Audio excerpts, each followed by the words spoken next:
So, Shenanigoons. Y'all left Bryn Shander upon your axe beaks and dog sled, trying to find your way to the Black Cabin and the abandoned fortress, or the abandoned fortress that may lead towards finding Jaxxon's brother. Along the way, you scouted out the path into the woods that led you to the Black Cabin. Inside, while looking for Mephits, you, first off, before you even got inside, Kirk died, plummeted to his death down a 200-ish foot ravine. And just over here? Yep. This is all there is. Why were you over there? To get inside? The only door is there. Yep. I think. I'm not sure if that's so the door was here, and he felt the door. Who would design a house to where? Okay. Mephits. Okay. Mephits. So, after the death of Kirk, the rest of the party decided to make their way inside to look for signs of Mephits. Upon entering, the party found a small little arcane device. You decided to pick it up and take a look at it. Upon picking it up and taking a look at it, Jaxxon was evaporated. From picking it up? Vaporized. No, it's basically like, a bomb. He turned into ash and was instantly. Was he the one that picked it up? No, I picked it up. And you killed him. It was an AoE. It almost killed me as well. Yep. Yeah. Almost killed me as well. Alright. Well, while the rest of the party decided to continue looking for signs of Mephits or figure out what happened at this cabin, the two individuals who seemed to have died ended up inside the border ethereal, where they met Mephits in the shape of a giant flaming skull, who instructed them and helped them learn what the device was that had seemingly killed Jaxxon. Through the cunning assistance of Jaxxon and Kirk, through forms of just light telekinesis of moving objects, writing in ash, assisted the rest of the party in fixing the device, which turned out to be a device that can control weather. Once completing the device and activating it, the area surrounding the Black Cabin became as clear as day. The darkness was abated, and the Morning Lord, Lathander, showed themselves to the party and thanked you for attempting to bring back the light.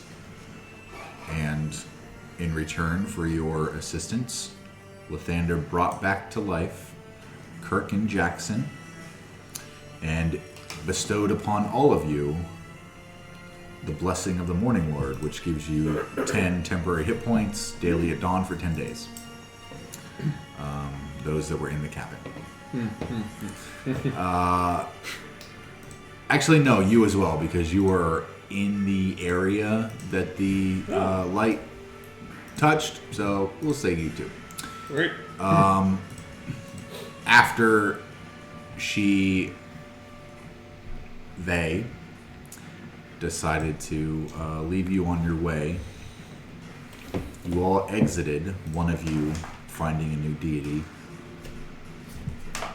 You exited the Black Cabin to go wake up Matthias to get on your way to go try to find this fortress you had been hearing about, possibly going to Good Mead or what have you, Dugan's Howl, or whatever direction you guys were planning to go from there.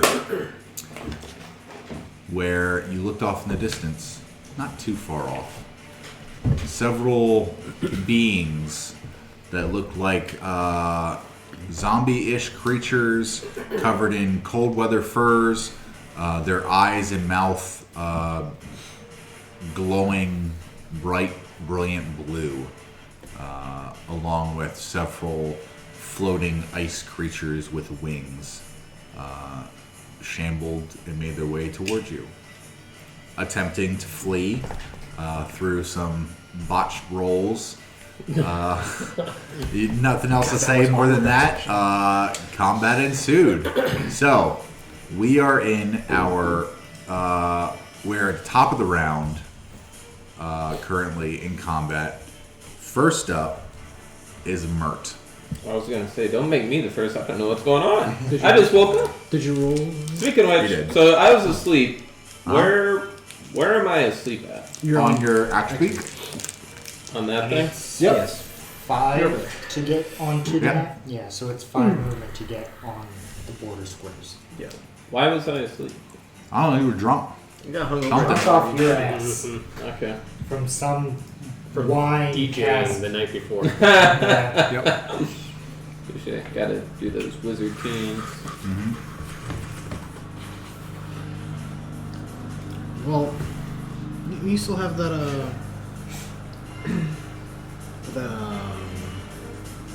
What? ruler. Somewhere. Oh, it's here.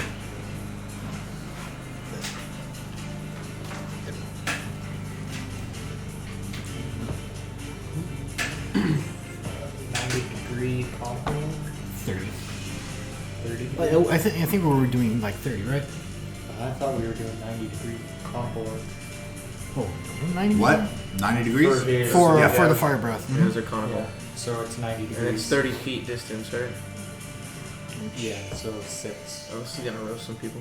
6 and around. I'm not sure. 6 lands where? Well, you can put it in his beak. And Right there. so 6, you would definitely hit. Hit all of us. Except for Matthias. Yeah. Hey. Well, it depends. And Which directions this are you guy. facing right now? Because we're just doing it towards You can Well, shoot it wherever direction okay. you want. I was facing here, He's also blinded. but I got You were blinded, correct. So, So you're going to be doing this blind. Yeah. So if you do use that, which you absolutely 100% can, I will have you roll something to see if it goes in the correct direction that you would like it to go. please don't roast me. Is it possible? Can you go straight down? Like, can you? I mean, Can you look down and blast down? Yeah. Yeah. Like instead of like it would- 30 feet forward, it would just be like It would a be- cloud. Of, Creates a mark of Lathander in the ground. I'll say that it's still going to be like this because if you, mechanical wise, instead of you can't shrink the distance. oh, it wasn't like shrink, but like instead of Be a cone around Being a him, cone circle, up front, a it 30-foot would be a- diameter circle around circle. him. like Sure, I'll let it happen. You're going to need to roll as well at disadvantage because you're blind. it doesn't have an attack roll. It only No, has- no, it's an AOE, so they have a DC Oh. save. Yeah. Do they save, right? Yeah. There's a save? Dex Okay, saves. so you would have to do it as well. So, what you want to do? Because if you're going to make it a circle, Yeah. flaming crap. It would be how big of a circle? 30 30? feet. Uh-huh. Well, 15 from starting from. So I'm 5, here. 10, 15. I was saying 5, like 10, 15 from each side. 20, 25. I was saying 50 like from 5, 10, 15, and then Yeah. 5, 10, 15. Holy shit, that was so good. Yeah. It would be from out from where you are. It wouldn't include your You want to? square. So it would be 5, 10, 15 there, and then 5, 10, 15 there. Yeah. 5, 10, 15 there. 5, 10, 15 there. I think I got blinded before the Mephit moved. Yes. I'm So, sorry, what? I think the Mephit moved after I got blinded. After Yep. Yeah. Okay, so you didn't see it flying away, so I'm gonna guess zombies nearby, Mephit's nearby. Bomb time. Okay. What's the... What's the DC? DC check? 13 dexterity. It wouldn't You're be you. safe. Okay. You're not on 16, 13. 13. Disadvantage or Just him. just He's him? disadvantaged because he's blinded. And how many are in there? Just 1 or 2 zombies? 1? One zombie, Just one one Mephit. zombie.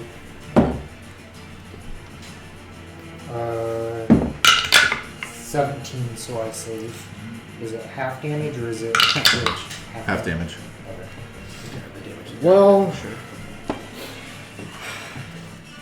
oh, Yeah. Sorry, those You're gonna things do by some the bang sled. place? What was it? A deck save, right? yeah. This is I There. Okay. got a Death session. no, 16 and 19? Yeah. 16 and 19. Yeah, those. Okay.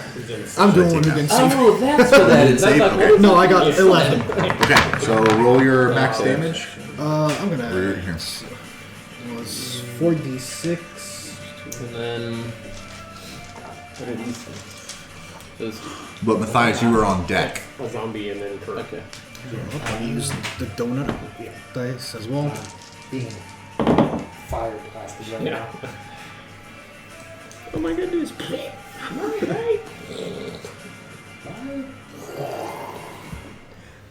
That is 17 damage. Okay. 17. 17 divided by 2s, yeah. Have the 9. I'm the only Or one have who's- the 8. Happy. Rounded down. Yeah. Yeah, I'm the only one who's gonna take all 17 damage. Yep.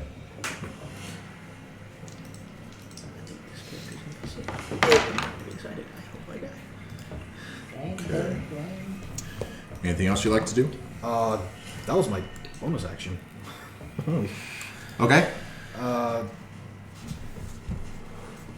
And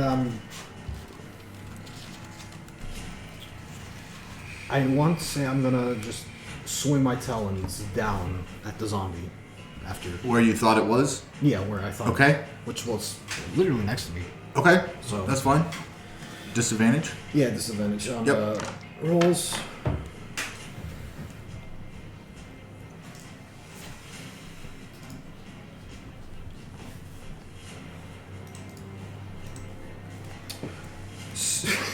Shit. I got a natural 20 on one, but I got 17 on the other one. Okay. That hits. Yeah. 17 hits. Go.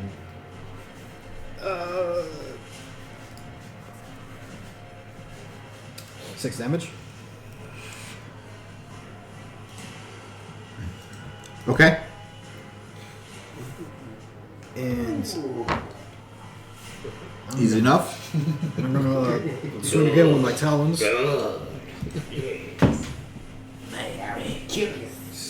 17 plus 8. Do it. Let the burrito flow through you. 17 plus 8, that's. That hits. Well, it is. 17 plus 8. Yeah, 17 plus 8. 25? That would make 25. Now for the damage.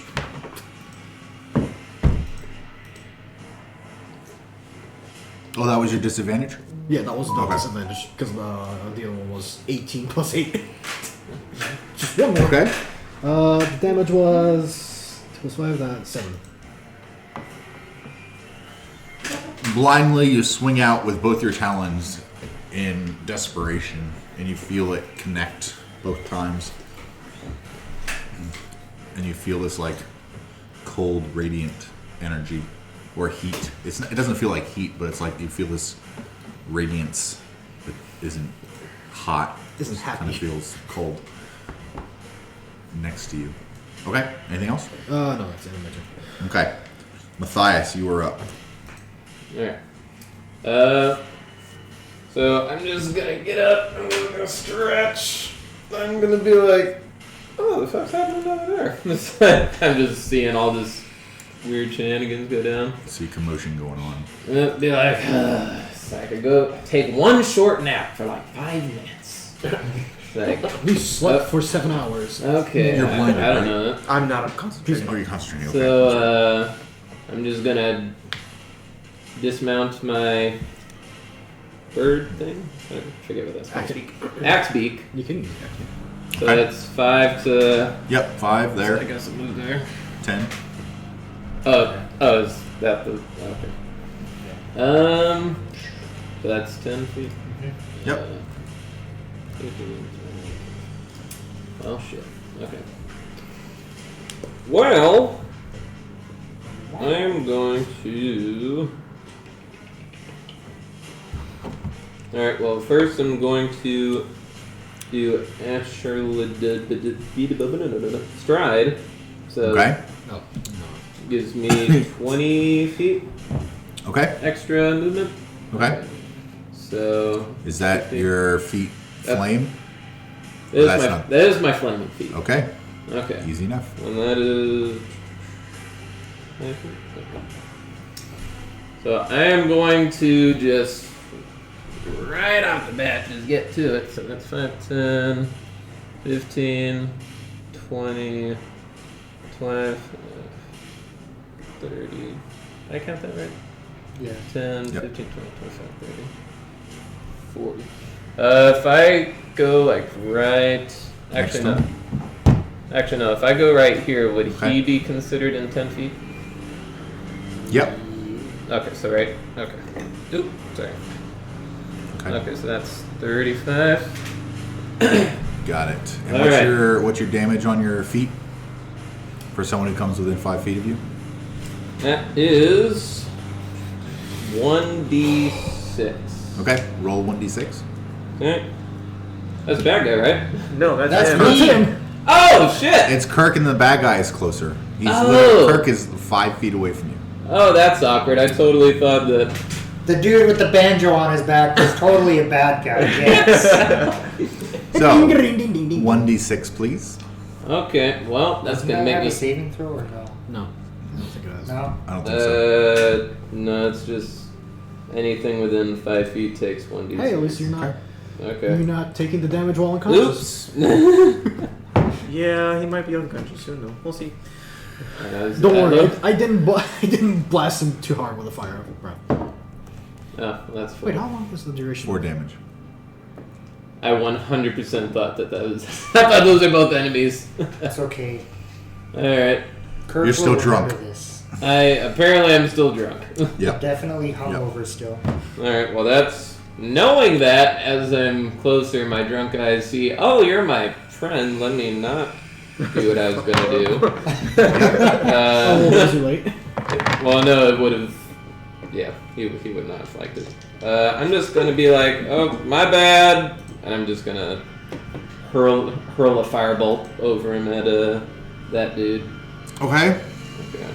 What's the save? Or no, it's an attack hit. Attack Yeah. a spell. Yep. Go ahead. Fire bolt. That bolt. Yes, bolt. bolt. That is a 12. Just misses. Fuck. You shoot your fireball out and it skips right by him, but it clips like his shoulder. So he takes a glancing blow. Okay. Well, since I still have what, 30 Question concentration. about Okay. blinded. Isn't it a roll every turn to clear the blinded? Let me look it up. Okay. I am going to take a step back, be like, my bad, didn't mean to burn you, dude. So that's 40. 45, 50. I'm just gonna kind of hang out here. Okay, perfect. Behind the porta john. I'm gonna take a piss. On the side of the I'm porch. gonna break the seal. Oh, no, never mind.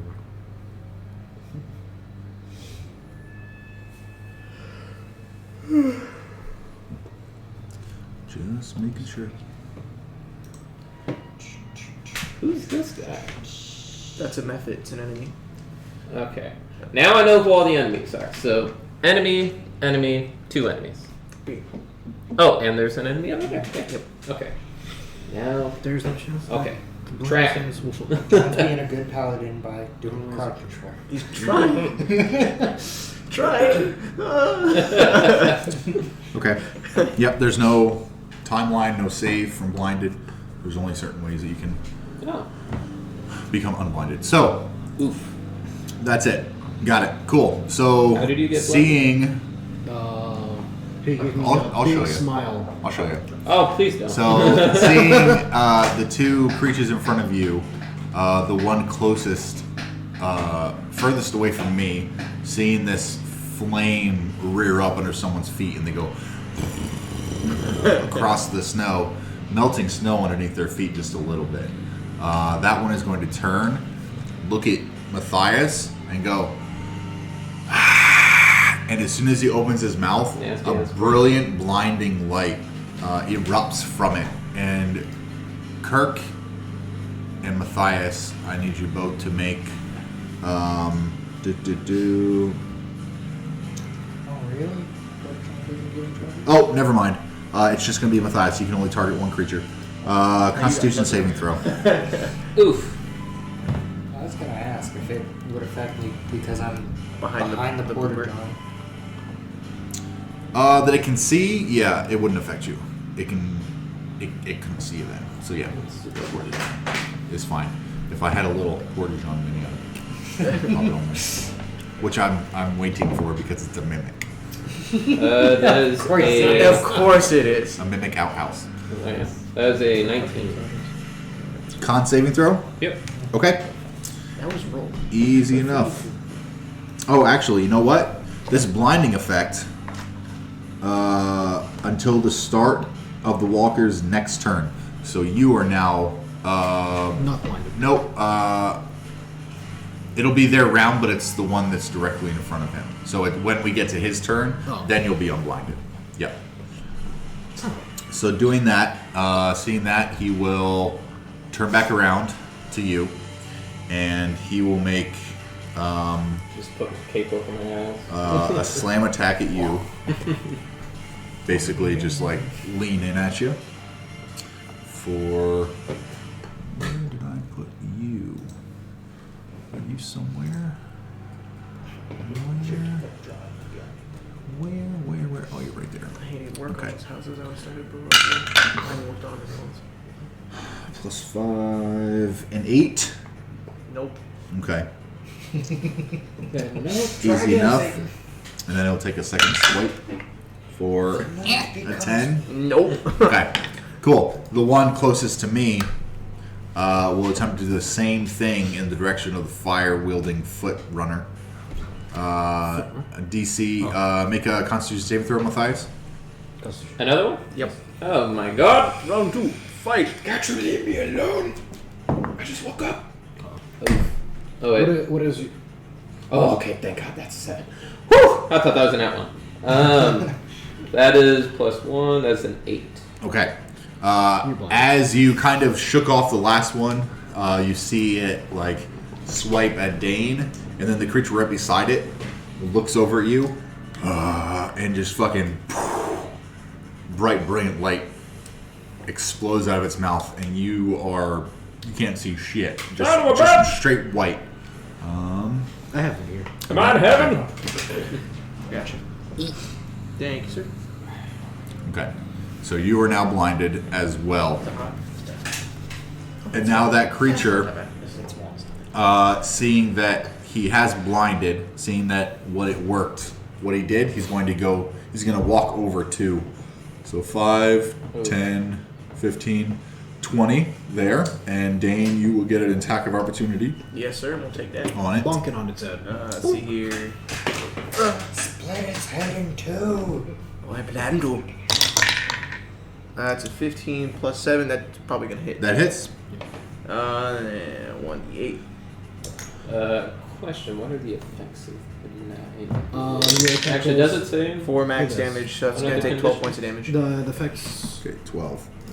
Here, it says... Oh, wait, conditions. Yeah, blind. Yeah, so if you look at conditions and you click the little Can't click see on it. and automatically fails any ability You said check 12? that requires sight. Attack rolls against the creature. Seems to have done a Have little bit of damage. advantage. Attack rolls have Not a lot, but Level. Hey, zombie brain always tastes You, good. you hit it. Okay. Better than my last attack. And now that one is going to attempt to Oh, fails any ability check that take a swipe at Matthias. At advantage because he's blinded. You've been struck by a flashbang. A 20 and a 23. Ooh. E. Okay, yeah, Man. those hit. Where are you? Dates.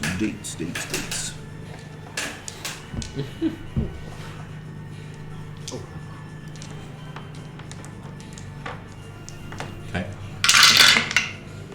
You take 10, 14, 20 points of bludgeoning damage plus Okay.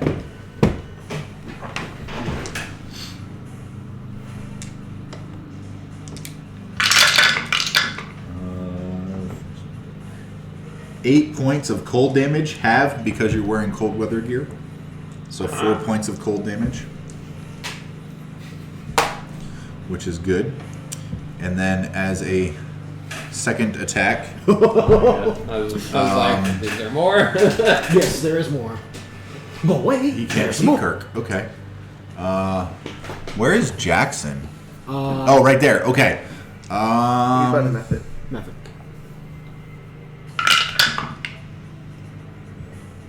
Matthias, he is going to attempt to swipe at you again. Rude.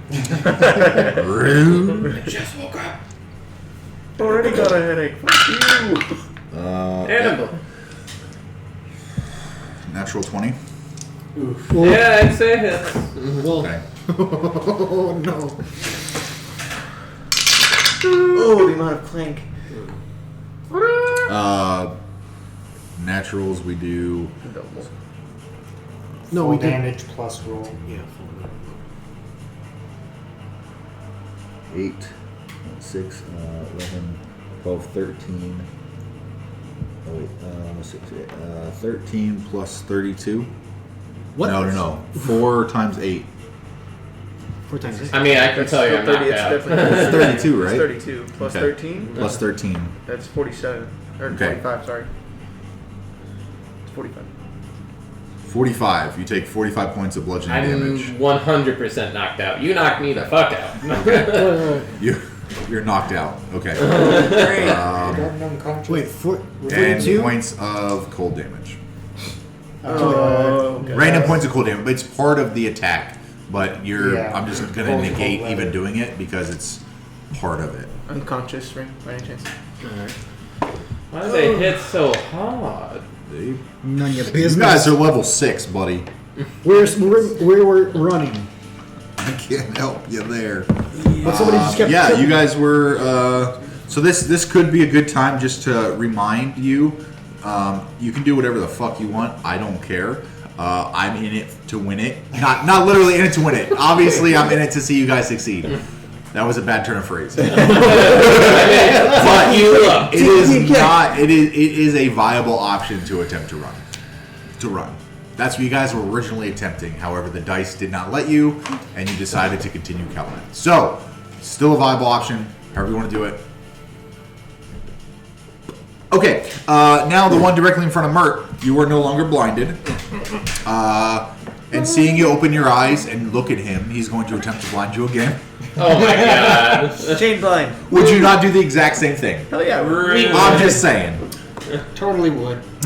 I need you to make a Constitution saving throw, please. At double disadvantage because I said no. I'm just kidding. Double disadvantage. Yep. Roll 20 dice and take the lowest number. Son of a. Bitch. Sorry, I finished it for you. It's a touch. That's a 7. Put that blinded toe. You open your eyes, you see this creature, and the last thing that you see is a blinding light in your face. Yeah. Literally just got blinded again. Yep. Yeah, don't worry. And it is going to, seeing that it's crowded a little bit, it is going to take its first attack towards Kirk at regular. Rolls. That's okay. The dot's there, so that's a 9 plus 5, 14. Does hit. Okay. What the? And then you take. I keep putting my dice like back where they belong, and I have to keep finding exactly where they are.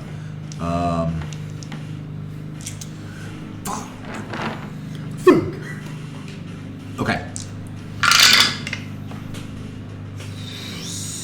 8, 9, 10, 11, 17 points of bludgeoning damage, and 1, 2, 3, and 4. Oh, those are all 3s. 12 halved cold damage. 6 points of cold damage. I just rolled 4 3s So that's together. 23. Question: would the blinding be considered a missile attack? No, it is not. It is not a missile attack. I get what you're trying to do, which is cool. I haven't seen it yet, but There's not enough missile attacks. I know. Unfortunately, unless there's like archers and shit. Wait. There may be, I or was some gonna say, sort of what missile about attack. And then it's that's to you, and its second swipe is going to be at you. Yes. Doing the exact same thing, just slamming out Having the for advantage. yep, 24. Yeah, 19, 5, 24. 24 to hit. Yes. Okay. And I left these out. 11, 14, 21 points of bludgeoning damage. How many? 21 points of bludgeoning damage. And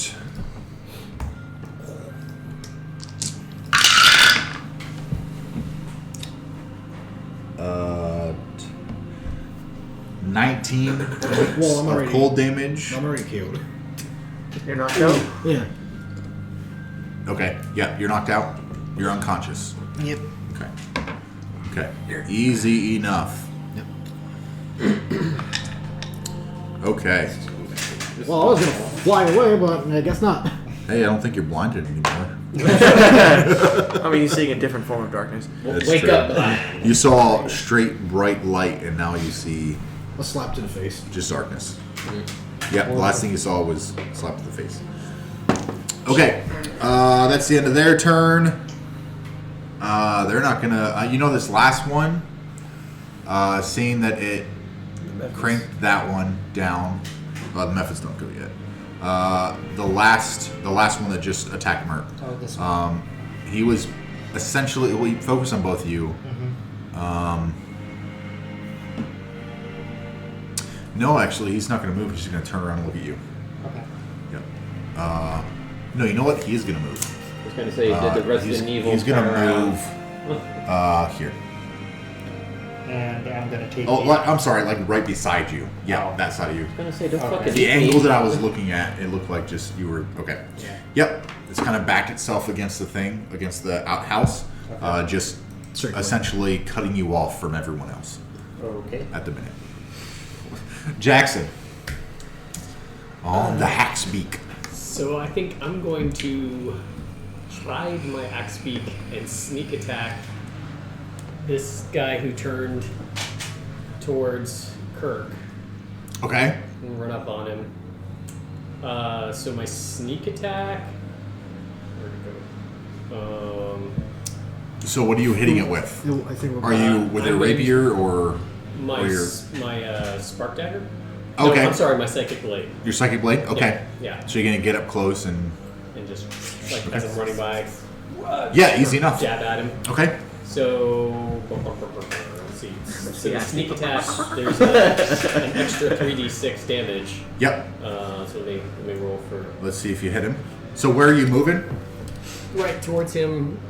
Just right, like right up, 20, 25? Just straight that way? Or Straight. just kind of like running past? running past. 'Cause Okay. I want to come like right here Okay. and just kind of run up alongside of him and just. Okay. Yeah. Let's see. Stop fucking mowing. It's ruining The our immersion. recording. But this is literally mowing my yard. Oh, is your landlord? No, it's someone he hired to do it.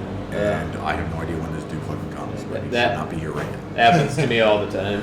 Anyway, I guess I should be grateful for someone mowing Just my lawn. grab some goats. I'm glad I don't have a lawn. freaking 7. Yeah. I'm asleep! So what did you just do? 8. I know. I hit the wrong button. So 8. So 11. 11 to hit. That just misses. So you swing your psychic blade down. Do you Okay. continue running off? I think as my second, I'm just gonna take my other because I've got. Okay. And then just jab at him with my other hand with Okay. my other psychic blade. Okay. Take another swipe. We'll Yep. clear the legion off. Damn it! Yep. Yep. Step. Oh, I know. 30, 24. That is. That one does not get sneak attack. So. Right. 5. Okay. It just watches this axe beak come true. Speaking of the fucking movie, y'all saw the axe beaks, Yeah. right? Yeah. Okay, I just want to make sure. I don't think I brought that up at any Not as point. big as I thought. But those were babies. Yeah. Yeah, but Still. they get big. Yeah. Anywho, you swing out, Yep. slash some damage. It looks up and sees this axe beak just kind of, and this rabbit just kind of leaning off the side. And are you going to keep going that direction? Yeah. Okay. So, what did I do? 15? You did 25. I did 25? It's 25. That's 30, 40, maybe 30, 35, 40. 35, 50, 55, 60. Turn around. Okay. As you start to you slash this creature, as you are starting to run away, it's going to attempt to slash out at you. Get an attack of opportunity as you run away. For a, I need to move this. I can't. Shadow is just 17, 5, 22 to hit. Okay. Can I do... Oh, go ahead. No, what are you going to do? Can I do an uncanny dodge? To try to half the damage? Yeah. Okay. Yeah, sure. As a reaction, yep, I will allow that. And you will take. And he's pulling himself back up right onto the axe beak. And a rabbit appears. Spring-loaded toggle thing. 23 points of bludgeoning damage. Have to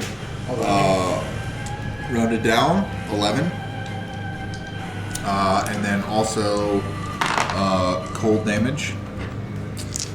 From the slice, you will take 12. Half to 6 points of cold damage because you're cold weather gear. Man, that cold weather gear is really coming in handy, huh? Or else you all would have froze by now. Okay, is there anything else you'd like to do? Nope. Okay, easy enough. I'm sorry. Dane, you're up. Kirk, you're on deck. So first thing I'm gonna do, if you'll allow me, I want to use compelled duel, so 30-foot range on the zombie. Okay. Line of sight like on his leg. Does that count? I mean, you're on the higher ground, aren't you? I'm on the higher ground, but he's got an outhouse. like a 10-foot high. So like I would see just the right side of it. Yeah, I'll say you'll see part of it. So I'm gonna cast compelled duel on him. It's a wisdom saving throw. Okay.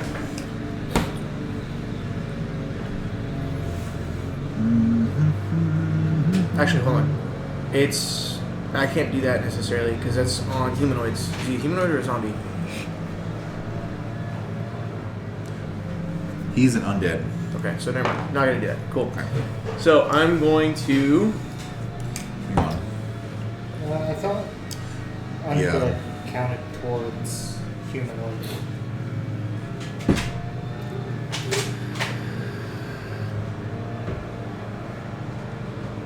Hold on, I'm mixing up spells to write it different. This is one creature that you can see within range.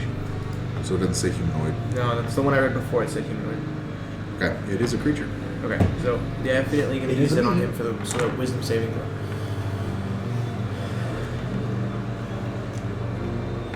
Okay. Undead and constructs are not considered humanoid because because they are different categories. Wisdom saving throw, you said? Yes, sir. His wisdom is a +0. 6. He fails it. Okay. So, Cool. with that compelled duel, Yes. it's a concentration, so it cancels out the other one I had going. Okay. Lasts for a minute. He has disadvantage on attack rolls against creatures Anyone other than you. other than me, right? And must make an attempt for a save each time it attempts to move a space that is more than 30 feet. Away from you. Yep. Right. If he succeeds, then the spell doesn't restrict the movement at all. So with the compelled duel, so now he wants to attack me, and then with my second action, I don't think there's a. There's not. That might be a mental effect. Mental effect?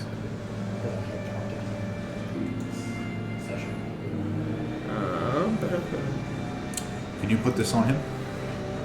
yeah. So pull him off. And when you do that, he just Turned around. turns around and looks around the corner. You see like the peak Hello? of an eye and like half of a mouth agape in your direction. Will you allow me to use a second spell for my second action on the attack? No.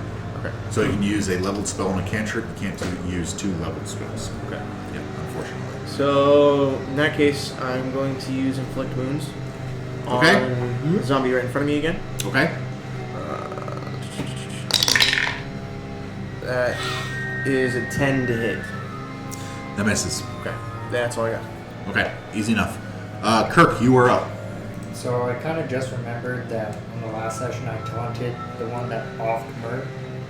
So he should have had disadvantage on his attack rolls. Okay. But it happened, so. But no, for my bonus action, I'm going to use Potion of Healing. One of my 2 Okay. for 5 plus 2 is 7 points. Okay. And then I'm going to use Healing Word as a 3rd level on myself, Okay. which is 3d4 plus 3. Yeah. So 7.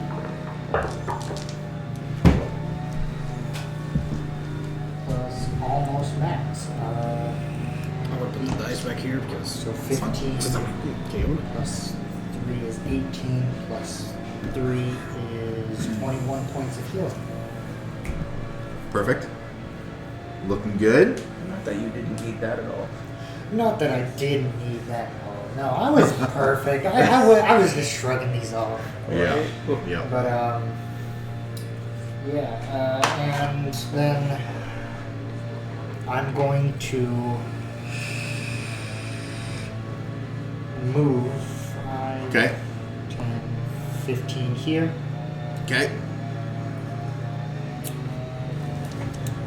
Part of compelled duel is it at disadvantage if he attacks anybody else? Besides myself.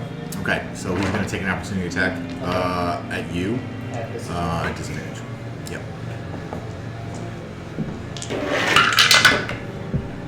8 and a 2. No, that's a 3 and a 2. Okay. So yeah, they'll both miss. okay. He'll just kind of like turn and kind of look at him and see you kind of like walk away and he's like, Come to me. Okay. okay, And I'm gonna end my turn there. okay, easy enough. The Mephit. It is going to fly. Which method? There's only one. There's only one. there's- Yeah, I'm sorry. That there's one's that one's dead. Is it? Yeah, that one's dead Yeah. No. Okay. because it failed a save. No, you're thinking of this one. Oh, think of that one. Okay, then that Yeah, one's that's still what I there. was- Then. Yep. Okay. So This one, this one has been hiding a little bit too far. Then okay, that Mephit right there will raise up and it will blast a burst of cold air out in your direction, and I need you to make a dexterity saving throw. At disadvantage? Because why? Because he's behind me. No, I don't play those rules. Dexterity That's is 14. It's not dumb. It's just not dumb. Okay. As it blasts out, we'll take a second. What is that? Oh, I get that's 12 actually, points halved. That should actually be a 15. Sorry, because I get a +2, not a +1 on the Okay. save. So it's, You take half of 12 points of cold damage. You take 6 6 points of cold damage. And it will... can you stack it on top of these? It will fly up 15 feet. Isn't it double half for his cold weather? no, it's just. Oh, no. Yep, 3. You take 3 points. Oh, okay. Yep. So halved and then cold weather halved. So quartered. Yep. So Mephits it's a spider? No, it's it It's like a is flying it's thing. like a ice demon type flying creature. Okay. Yeah. Ancient. And then Yes, but- yeah, ice method. Yep. And then the one over here to the north will fly up an additional 70 feet. It just goes to the moon. 15 Bye. feet. And it will be 20 feet up. Kind of like this method. God damn it! I'm so shaky right now.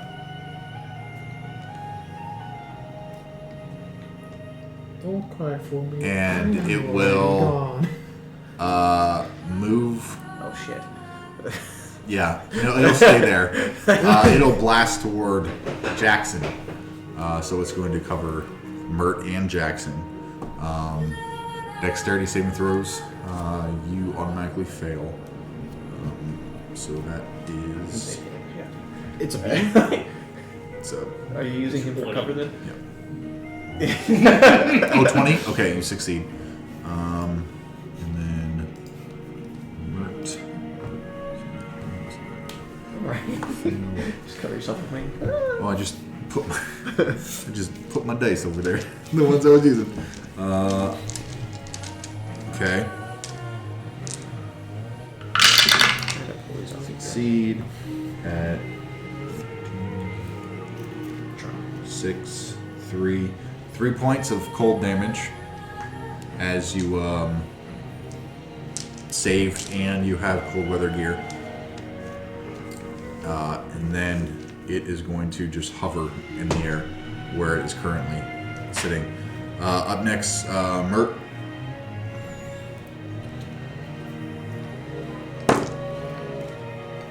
Okay, cool. Easy enough.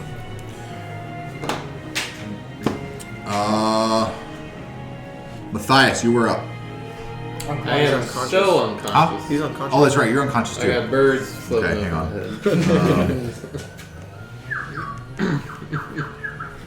He's seeing stars and it's not from the alcohol.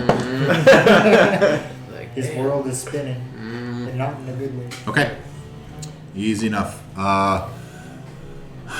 The Coldlight Walker, that's what they're called. That one directly in front of Dane will attempt to swipe out at Dane. Okay. No, you know what? It is going to initially attempt to blind you as it opens its mouth. I need you to make a Constitution saving throw. Yeah. That's in that one. Okay. You are Not just blinded. Super I'm blinded. Super blinded. you're Your eyes just blinded, melt. And that and breaks I would say your concentration.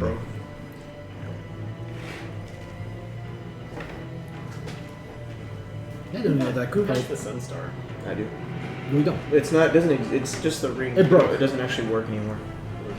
It's Because basically just. He has it crumbled, Yeah. but he has the the rings. rings and the schematics or the blueprints. Okay. Seeing that you're blinded, he is going to attempt to slash out at you with both his attacks. For a 21 It's and a 9 of 14. the 21. It's the 14, Okay. doesn't it? Easy enough. And then you take.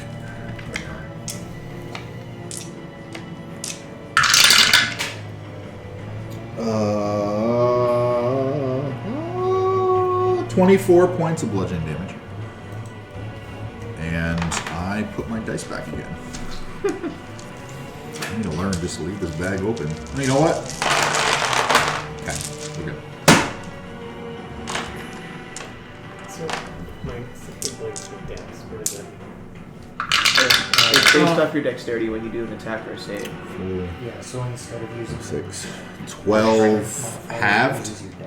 6 points of cold damage. How many? I'm sorry. 6 points of cold damage. Got it. So 30 total. Yes. The one beside, or the one right behind it, This one. yep, is going to, out of its mouth is going to open, not as wide as normal, but it's going to get bright in the very, like the vicinity of the mouth, and then a very bright ray of light emanates out towards you for a 3 to hit on the ranged spell attack.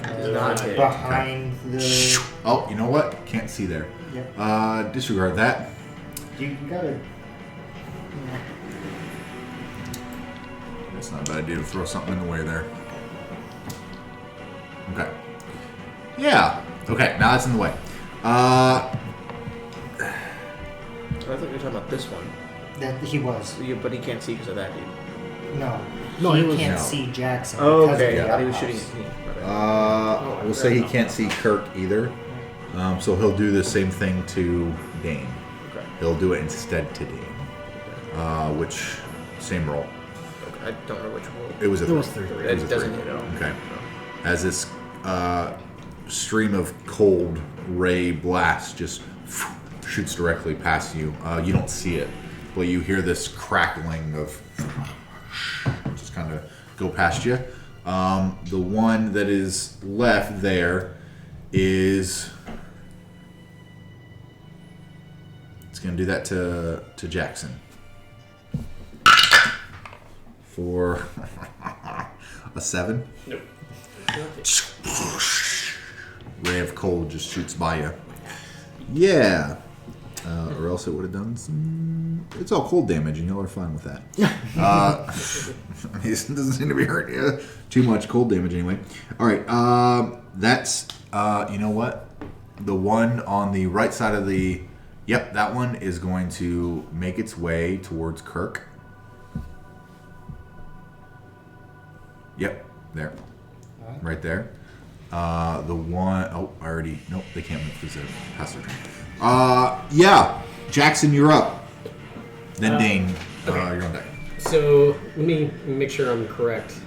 If I was going to throw my spark dagger at this dude, would it be 5, 10, 15, 20, 25, 30, 35, 40, 45, 50, 55, 60? If I'm going up, or would it just be... Pythagorean's theorem. So it would 45, be 60, yeah. And 40 feet across. divided by how far was it this way? 40. Yeah, So one's 40. So 40 divided by Yeah. and So 20. 45 squared. It's 25. 40 times 20 divided by 2. Plus 20 squared. He's doing the Pythagorean. Okay, yeah. Just to see how far it would. What's your range? 60. It would hit. Okay. But I'm curious. Yeah. Square root. I'm proficient in theology, not mathematics, so... It would be longer. It'd be just about 50 feet. About 50 feet. 49 and a half. So, Yeah. okay, So so I'm going to, for my first Which attack, makes sense, it's 20, fling 60. my psychic blade to the flying dude there. okay. And it is a nat 20 plus 5. Okay. That hits. 28, yep. Okay. And, can I use sneak attack with it? I don't believe so. Okay. Because he's kept... Because the parameters of sneak attack is if Behind it, they don't know. If he doesn't know you're there. Yeah. Oh, yeah, that's right. Okay. Are they So behind or they don't know you're there? 8 damage. 8 damage. Yep. So what's the dice roll? I mean, what's the 1d? It was 1d6 plus 2, but it changed, and I don't know why. Oh, it automatically changes when you roll in there? Yeah. So 1d6 plus 2. Yep. So what's 1d6 plus 2? 8. Yeah. That was 8. 1d6 8. plus 2? Yeah. Plus 6 is 14? Yeah. Because for crits we use the roll with the modifier plus the max damage of the dice that you roll. Oh. Yeah. Yeah. No, you're good. 14 points of psychic damage. Yep. I better be getting a credit for math. As you release this blade, this psionic blade, just purple light emanates past over Mert's dead body, and this other creature impacts the ice mephit, and you all see it shake slightly, and then ice shards explode out to a 10-foot radius. However, it was up in the air, and it wouldn't affect anybody. So, good for y'all. So for my second attack, I'm going to fling my other psychic blade at the In front of you. this old boy in front of Kirk. Okay. Yep. This old boy went rolling home. Dun, dun, dun. 21. That hits. 3. It's damage. Damage is damage. It impacts. It kind of just looks over at you. Anything else? Do you want to move or? Yeah, you know what? I think I may.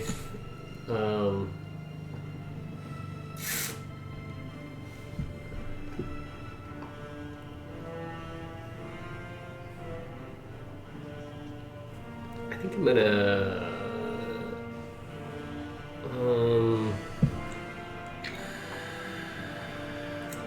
Back even further away. So I'm gonna go here.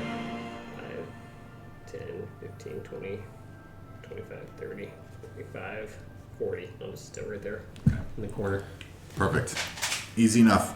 Dane, you're on deck. Kirk, Dane, you're up. Kirk, you're on deck. Okay. Okay, first thing I'm going to do is I'm going to pop a level 2 Cure Wounds on myself. Okay. Which is 2d8. Okay. It's 10 plus 1, so 11 points of health. 'Cause I don't Nice. need that at all. And then for my second action, I'm going to try and hit the zombie in front of me again with the inflict wounds. Okay. At disadvantage. Yes, because blind. Yes. Oh, it's a 4. It's probably good. Yeah. And it doesn't hit. There's no way in hell that hits. It was an 8. Does not, unfortunately. You attempt to inflict wounds again. And then for my bonus action, I'm going to use Shield Master Shove, which if you take an attack action, which I tried to hit, Okay. you can use a bonus action to try and shove a creature 5 feet with your shield. Attempt to try. Yeah, I'm assuming it's going to be a d20 roll. It doesn't say. It just says if you take the attack action on your turn, you can use a bonus action to try to shove a creature within 5 feet of you with your shield. I will say if you do hit it, it will automatically hit. Oh, okay. So the way that I'm hearing that and reading is I think it's, with try and it not saying to make a roll. It's if you make that attack action and you actually hit them, Okay. then you automatically that succeeds in you saying I'm going to use my shield to push them back 5 feet. Does that make sense? Not really though, because why Okay. would it be a bonus action? Wouldn't that be part of the first actual attack action? No, Okay. I'll go with it. it would go with it. I mean, how would? All right, tell me how you would. I'm just like the way I would do it is I would roll do a strength roll off, strength check roll off. Does it say that in there? It doesn't say anything about it. Okay, so that's how I would play it. The Yeah, way that remember I ran those, and my previous DM ran them, is if you fail to hit and you go to strike them, you're not going to hit them That's because what you're going to he's- be off balance. That's what he's But if you hit them, you can follow up with the shield. It's if you hit them, then it's basically pumping like a divine smite, pumping a smite into an attack. You're basically pumping a shield push into an attack. I'll take it. Bleh. Okay. Yeah. I don't like that. Unfortunately, that's how I'm gonna roll it. Okay. Anything else? That's all I got. Okay. Kirk, you're up. So I'm gonna take my rapier and spin around and hit the dude coming up on me. Okay.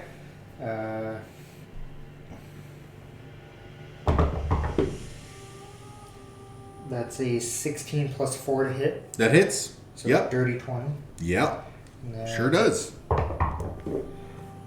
That is a 6 points of piercing.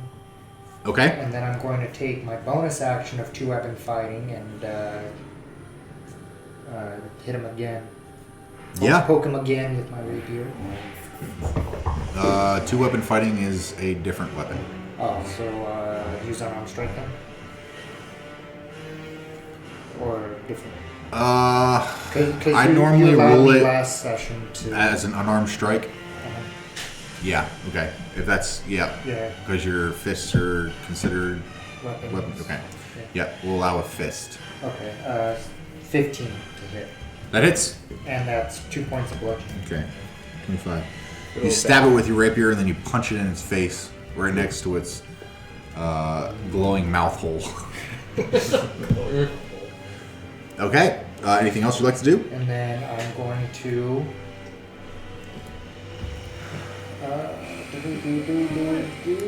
Run away!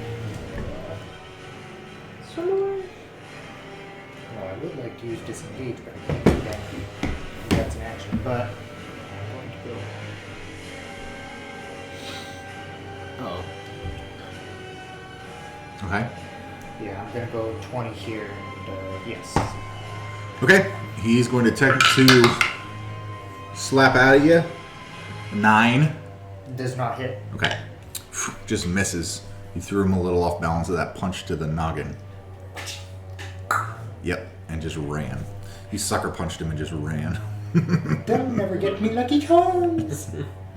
All right. Now it. I'm sorry. Is there anything else? Yeah, I should no, do? Okay. that's the end of my turn. The remaining Mephit is going to. You see your 5, so you're. It is going to at Dane blast its cold at you. It's going to hit Icy minty fresh breath. those 2. Dexterity saving throw from you and. Just blind. Yep. Did you get blinded again, or was it this turn? It's the same blind because the zombie doesn't have a string yet. Not yet. So that's 20. Not a nat 20, it's a dirty 20. Okay, so you save, and those 2 save as well. And Matthias, you automatically fail because it'll impact into the outhouse, around the outhouse, and just past that is as far as it'll go. So.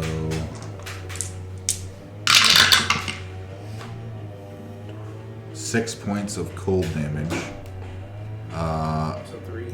Halved to 3. And then It was 12, Okay. and then halved to 6 because of your clothing, and then halved again, or halved because God damn Saved it, and then- halved because you saved, Then half again. and halved because Okay. yep, and then because the cold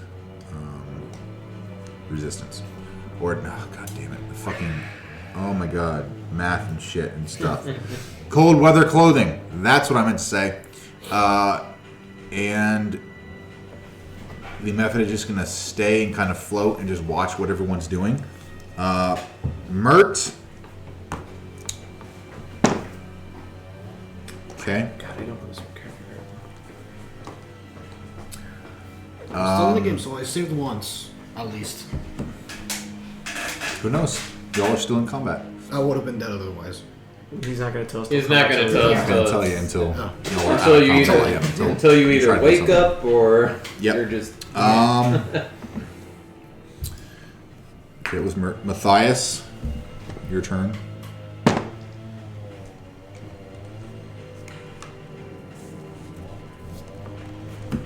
Okay. And now it is the creature closest to Dane, and you are no longer blinded. I'm not put this in the right just because. Got that feeling. It's going to attempt to do it again. Yep.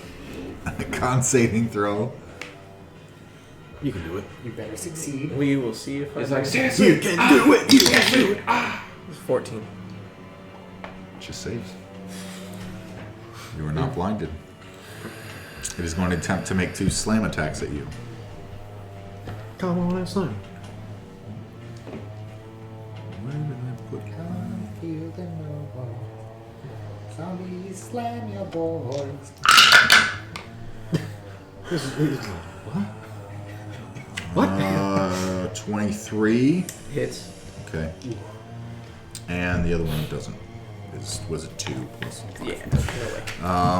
Okay, and that is bludgeoning damage.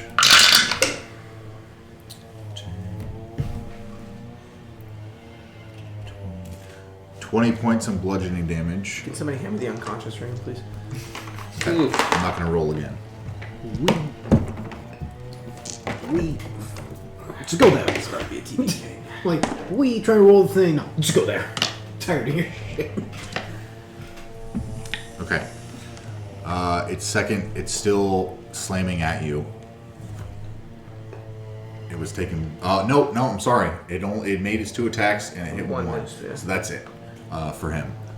He's going to, seeing you fall over unconscious, it is going to turn around and it is going to go 5, 10, 15, 20.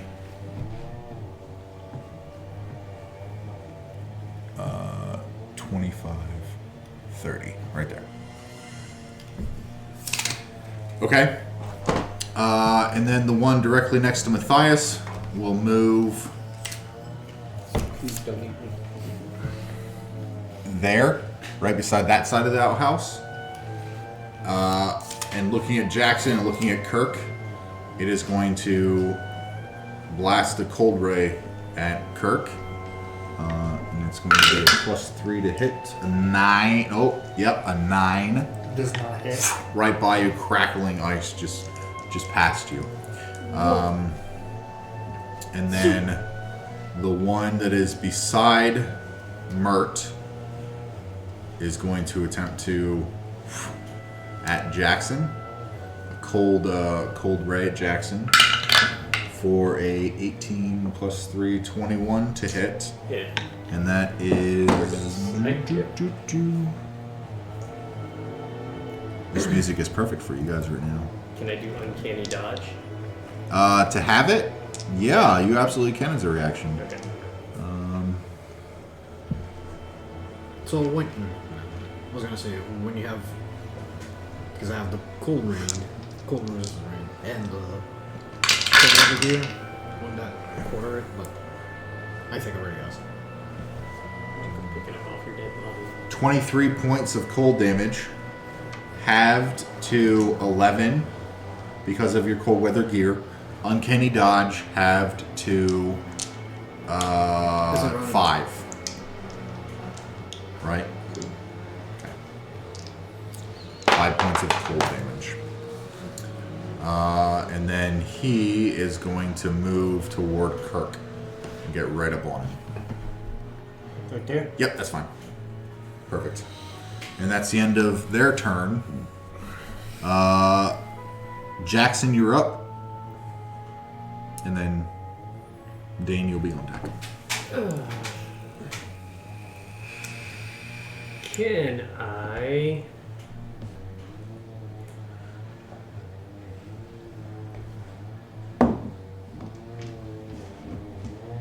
Can I ride towards Kirk, pick him up, and then take him towards the axe peak? You can absolutely try. Would it be an action to do that? To interact with an object, yeah. To pick him up, yes. Yeah. I will say he's not very big. And I will say athletics check. The DC is not going to be very too high. You should have a very high. You should have a good athletics. Strength based. Yes. I'm gonna do it. Okay. Come on, baby. Yeah. 21.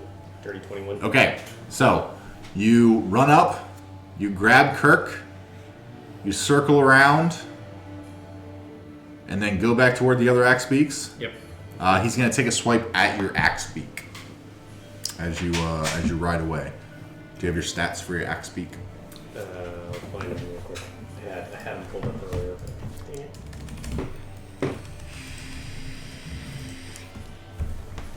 I just need the AC. AC of 11. Okay. A 9.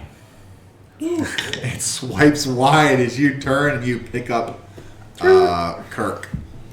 So I'm gonna drop Kirk off, and I guess that's all I can do, right? Because I can't attack. Yep. Then use my action. Yep. Don't you have a bonus action?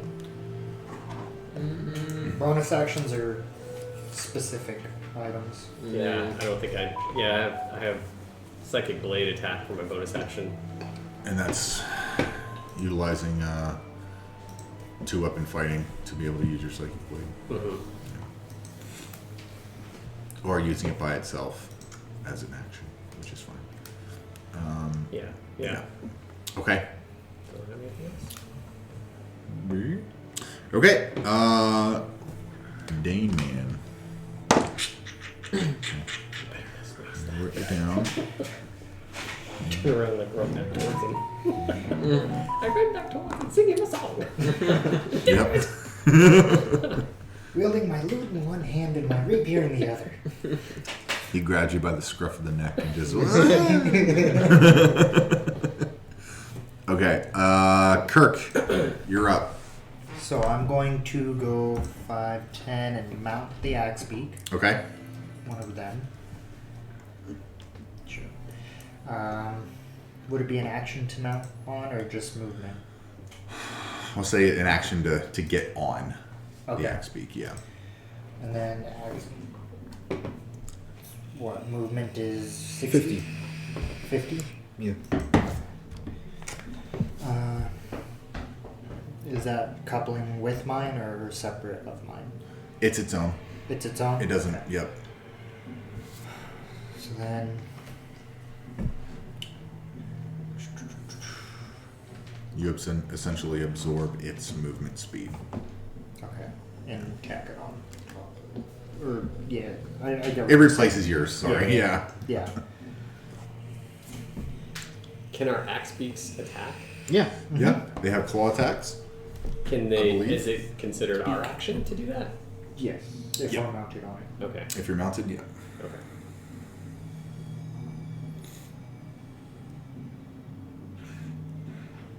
There's other mounts that can act on their own Mm-hmm. on your initiative count, but axe beaks are not one of them. The paladin. War horses Plus 40 can do hit. some good shit. The paladins. 1d8 Spirit plus 2 animal thing. damage. That is nice. That's what I was So looking at. I'm going to go. Let's see, 5, 20, 25. Attempt to Okay. grab him. Okay. Athletics. Yes. Athletics. Let me get I will say slightly higher DC than yours was because he is unconscious laying on the ground. So you would need to do some equestrian That shit. is a dirty 21. We'll say it happens for however you fucking make this happen. You like equestrian straddle the side of this axe beak and just reach down and just yank him up over the ass end of the axe My beak. big ass. And then I'm going to drag his ass back with the rest of my movement and throw him over onto a different Lay one. me over the side. Yeah. Still unconscious. And And he's right back where he started. I shouldn't have gotten off. It was a dream. It was the. Yeah. And if my math is correct, that's the end of all my stuff. Yep. Yep. Okay. That Mephit, seeing what you have done. Oh, why have you done this? He will fly 10 feet that way. And he will aim he'll move 5 more feet. 15. And then this way. 20. Okay. And he will aim his cold ice storm breath at the 3 of you. I need you 3 to make dexterity saving throws. I'm unconscious. Thias, you automatically fail. 19. Okay. 13. 19. Okay. All right.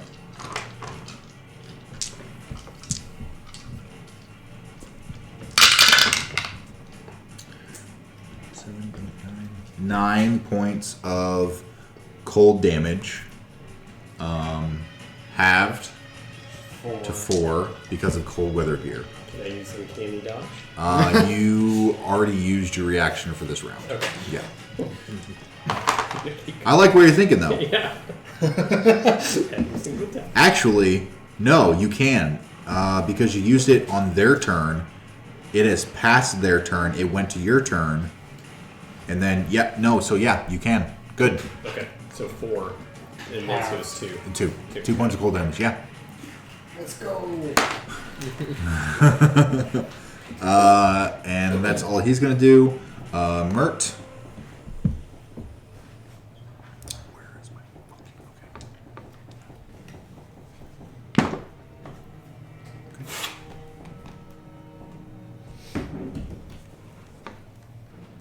What's wrong with you, Dan? I'm unconscious. Yep. They're both unconscious. You two.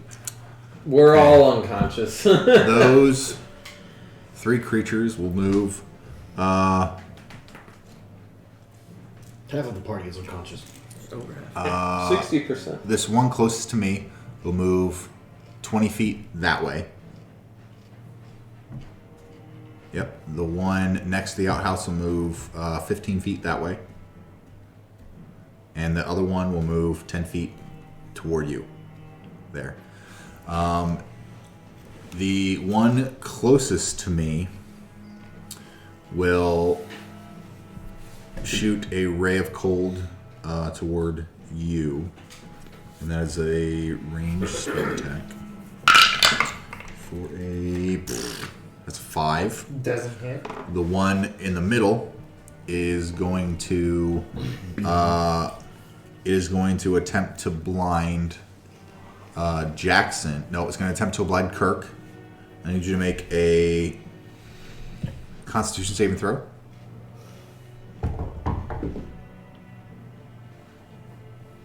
Uh, 15. Okay, that saves. You shake off whatever light this is hitting you. And the one closest to Jaxxon will do the same thing to you. If I'm not facing them, does it? We're not doing the facing. Okay. Yeah. Okay. It just makes everything else complicated. Yeah. That The makes way sense. for everybody. Yeah.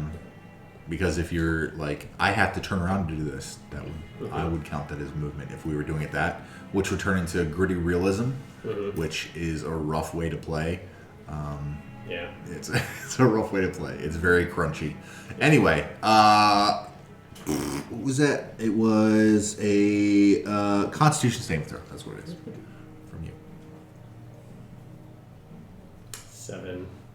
Okay, you see this blinding, brilliant blue-white light. Can I use my To reroll? whatchamacallit, my necklace of Your luck evasive stone? luck? Oh yeah.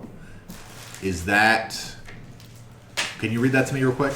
Next has 3 charges. It regains 1d3 expended charges daily at dawn when you fail a dexterity. Dexterity save. Okay. Okay. Wait, I think I might have something else. Like,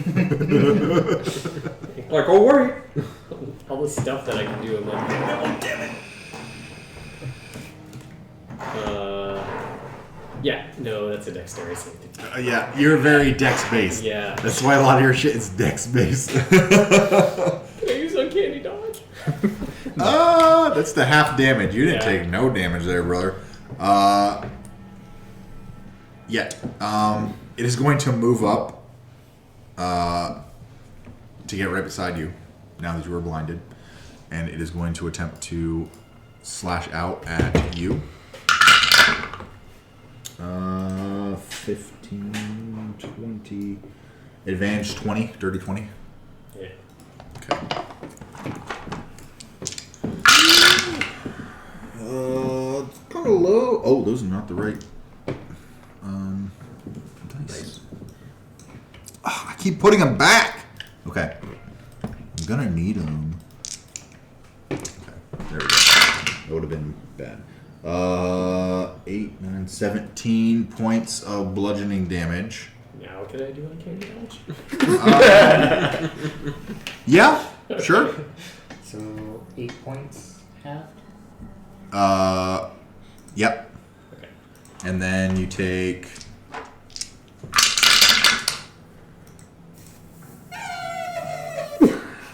16 points of cold damage, halved to 8 points of cold damage because of your cold weather gear. Yeah. Total 16. Yep. Okay. 16. And that is going to be their turn. It is your turn now, Jaxxon. So I'm at 2 hit points. Does that I'm still okay, right? Yeah. Yeah, you're not dead. Okay. You're not I'm unconscious. blinded. You are blinded. Correct. Okay. Yep. This is not music to be listening to right now. Let me fix that. It's literally in It's my the Bard's theme song. It's about to be solo fight. We're doing so great right now. literally in my cave combat playlist. There's the bard. Yeah. So I feeling the attack on this one side. Okay. I'm going to turn my axe beak and Okay. just straight ahead. Run in that direction. 60 feet. Okay. Yep. All the way. So 5, 10, 15, 20, 25, 30, 35, 40. Is that something? Yep. Yeah, that's a woodshed. So I just Okay. run Make into a dexterity saving throw for your axe beak. 30, 21. Oh, my axe beak. Well, that's fine. We'll take that. Okay. We'll take that. What was your base roll?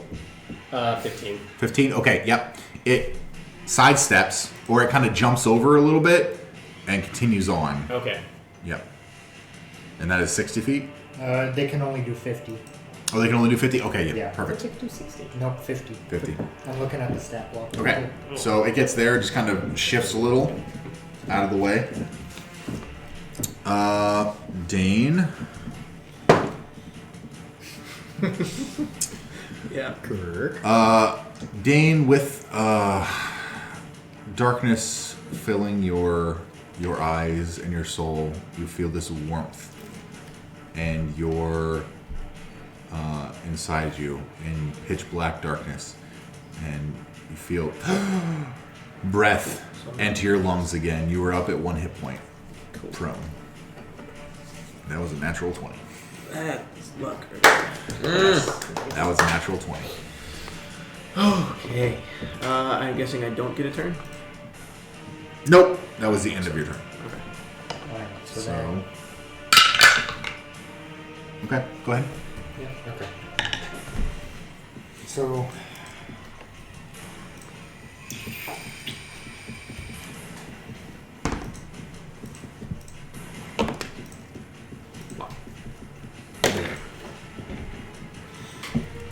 Psychic, physical effects, huh? Yeah, I was gonna say, oh, excuse me. I'm going to I move thought it there was a here. prone ring. What? I thought there was a prone ring. There's no prune ring. It's probably purple and looks like a prune. So I'll move right here. Okay. Cursed. And You guys are hanging on. Barely. Those rolls, man, that'll fucking get you. I'm going to use my cantrip, Okay. Thunderclap. And What's the I range? need, it's 100 feet. Okay. So pretty much everybody Okay. must make a Constitution saving throw. It's everything within that, or only one you choose. No, it's every creature. Okay. Constitution 14. I failed that. Okay. It's dirty 21. I'm good. I want to be unconscious again, so Okay. Well, I haven't rolled. doesn't matter. I want Doesn't help. Yeah, he's at 1 health. Fair. He's like, Roll the damage. Yep. Okay. He spoke it into existence. One thunder damage. Okay, I forgot to roll for them. So roll for their. You said what can I save? I'm sorry. Con. Con. Okay. A 13, a 4, and a 18. Don't forget the method. The 18 And the method. saves. 18 saves. The other two do not. Okay. And then the method.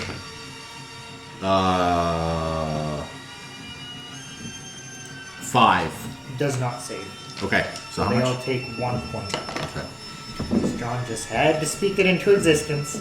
I'm just saying, I have 1 health. I'm taking damage. I'm going down. Right? it's like, no, you stay asleep. Shh. Down, my child.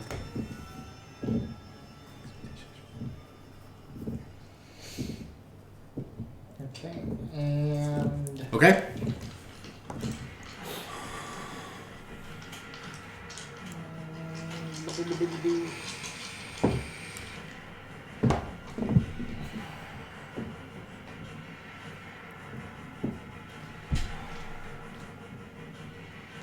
as my bonus action, would I be able to use my Mantle of Inspiration to grant 8 temporary HP to 3 creatures I can see?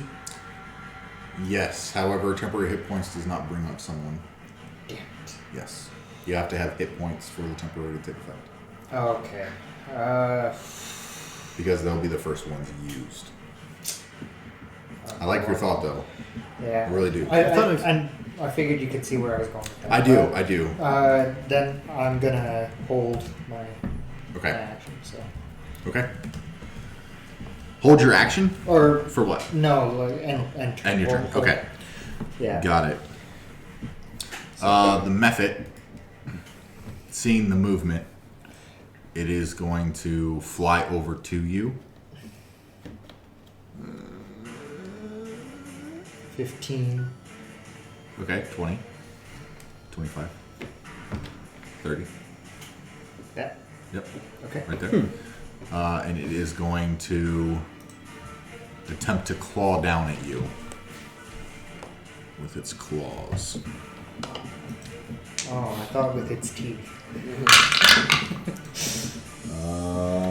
8 and a 16. The 16 hits. Okay.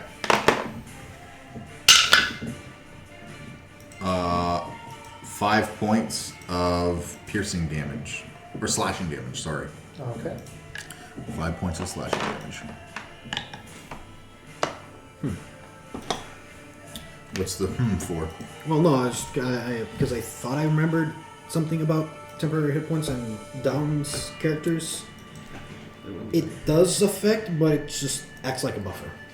From what I thought. It acts like a buffer, right? But if someone is unconscious... No, even if you have 0 hit points. Okay. That's what I found, at least. But... Okay, we're retcon. Go ahead. Do it. Remove the last thing you did. Do you want to? That's fine. I appreciate you bringing it up. No, I just... Because I remembered something like that, I'm like... Okay. I just... As we're in the moment, I'm gonna rule, and then we can talk about it later, Sorry. which is fine. But we'll retcon it. So who you doing it to? I'm gonna do it to the 3 unconscious people. Okay. So, Dane, what's the temporary hit points? It's 8 temporary hit points. Okay, Dane, you come up 7. to 8. Alright, over. Yep. To 8 from 0. Thias, you come up from 0 to 8. You see Mert is still These are- laying on the ground. These are temporary. Yeah. Yes, they are temporary hit points. See, that doesn't. I don't know if it's gonna work right though, because when you go to put it in here, you shouldn't be able to get yourself to. Correct, because you need hit points to give yourself Yeah, temporary. that's Exactly. That's the ruling, but we'll see. We'll make it happen. Okay, so the Mephit attacked you. The last the Coldlight Walkers are going to. One is going to look at Matthias and blast a cold ray at it. Oh shit. At him. For a Please leave it personally. 17. To hit. Well, I'm going to use. You are unconscious, so you're technically prone still. Okay. Because when you go unconscious, you go prone. Can I Or when you still- come back conscious, so it's at advantage anyway. And that one is lower, so 17. Can I still react? Yep, you have a reaction. Yeah. Yep. So I'm going to use shield. Okay, give you +5. It gives me +5 AC. Yep. So what would that put you at? That will put me at 18. Okay. Yep. It would miss. Just goes wide of you. Nice. That one, the middle one. The middle. Yep. It will go. It's 30 feet, right? 30 feet towards Dane. Oh, towards Dane? Yep. So That's 5, 10, 15, 20, 25, 30. Yep. And it's going to attempt to do the exact same thing. For a 7. doesn't hit it. Okay. And the other one will turn around at you. Yeah, Uh, I don't know. You got your pencil? it'll see the axe beak. It's going to attempt to get the axe beak's head. Okay. Yep. For an 8. Does not hit. Okay. All in different directions. Easy enough. Was there anybody blinded? Okay. You are no longer blinded. Ah. I'm spending the last Teammate. this whole entire time trying to figure out how to do something. Although, Jaxxon, you are up. Oh, well, damn it. I don't know what's going on here because I've been trying to figure out how to do something. Okay, so everybody's up now? Theoretically. Theoretically. Theoretically. Mur is still You don't see Mert moving. okay. Oh shit. Okay.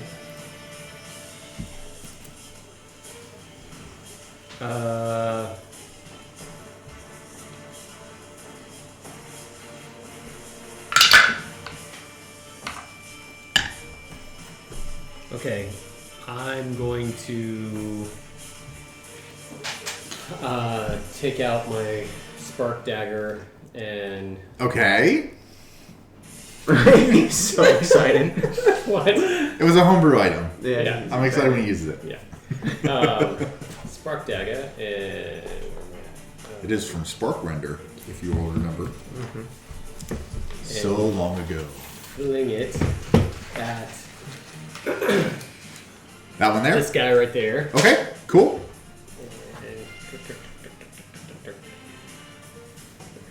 Spark dagger. Yes. For 9. Continues past it. Okay. Then I will take out my other spark dagger Okay. and do the same thing Yep. for a 19. That one does hit. Eyes are still trying to focus in after the. Yeah. For 7 damage. Okay. 7 lightning damage or slashing or Piercing damage. piercing damage. It'd be Okay. really cool. What does the spark do? Triggered like a light This chain. dagger is made from the talon of blue dragon. Spark dagger. It's been enchanted by the Master Tinkerer to harness draconic powers. You have a +1 bonus to it to attack and damage rolls made with this magic weapon. Upon a successful hit, lightning courses through the blade of this dagger, causing the target to take an additional 1d6 lightning damage. Okay. So how much damage was the initial one? The initial 9? 7? Wait, let me see. Somewhere over there. The dagger is in itself 7. 7 points. Yeah. Okay. So then roll for the lightning damage as well. 1d6. Which one's 1d6? The regular die. Regular. Oh, okay. Yeah. The regular people die. The ones playing Yahtzee. It's so sharp. 5.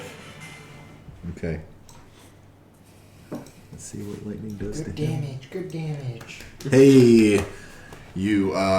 Who sees this? Most of those. Matthias sees it. Dane sees it. Yeah, actually, everybody sees it except for Mert.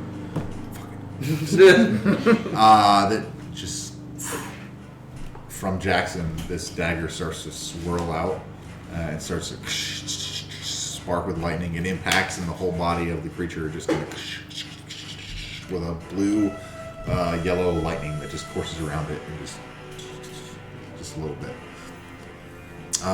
No, he's still up. Damn it. He took damage, This thing's which is good. so much health. Yep. Anything else? Yep, I'm gonna Okay. haul around here and just kind of put myself on that corner side out of the way. Okay. Easy enough. Dane.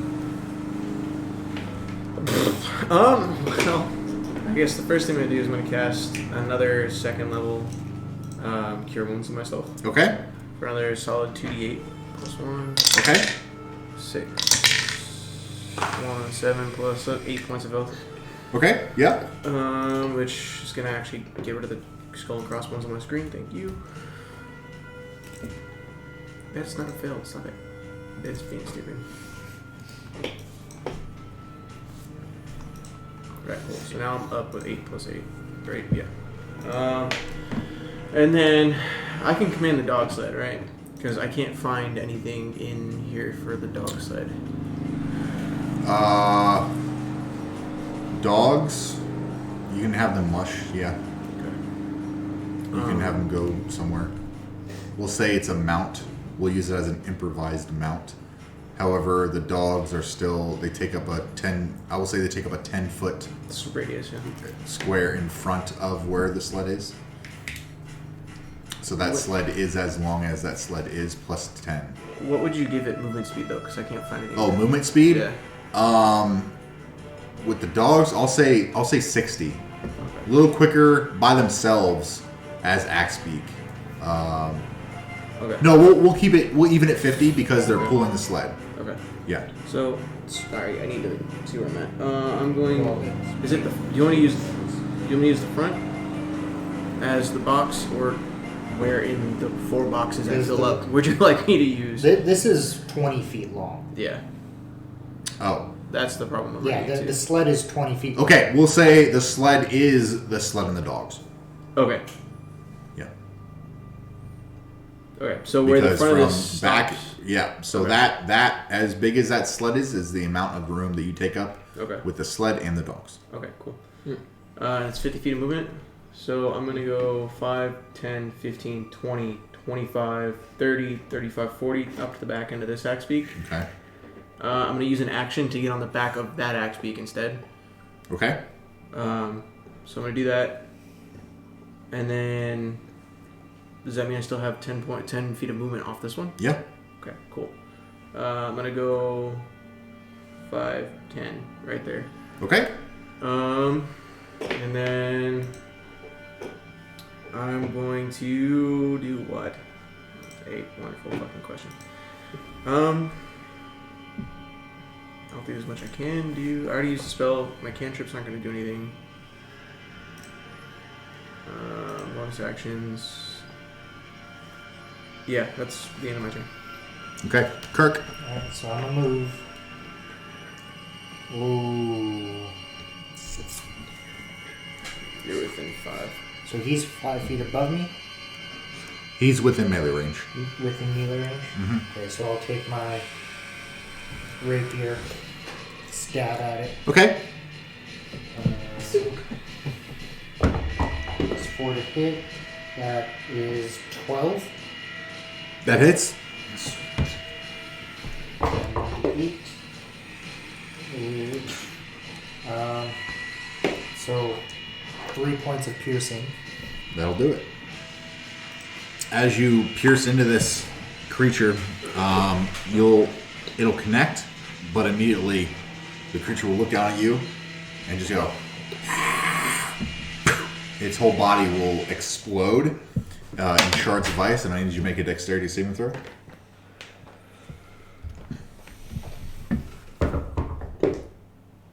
Right, 18. Okay. And you take 95.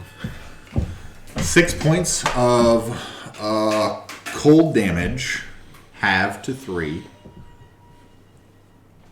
Okay. Anything else? What else do you want to do? Oh, yeah, and then I will move 30 feet next to Mert. Okay. And... Ooh. I wouldn't happen to be able to use a bonus action to pick him up? No? Okay, so then I'll just Full action. sit right there. Okay. Yeah, easy enough. Well... Yeah, no. Yeah, I'll Okay. sit right there. All right, top of the round. The creatures. I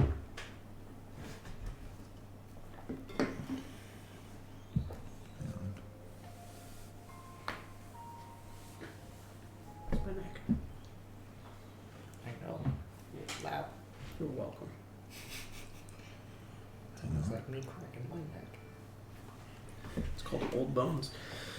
It's called feeling many fireworks.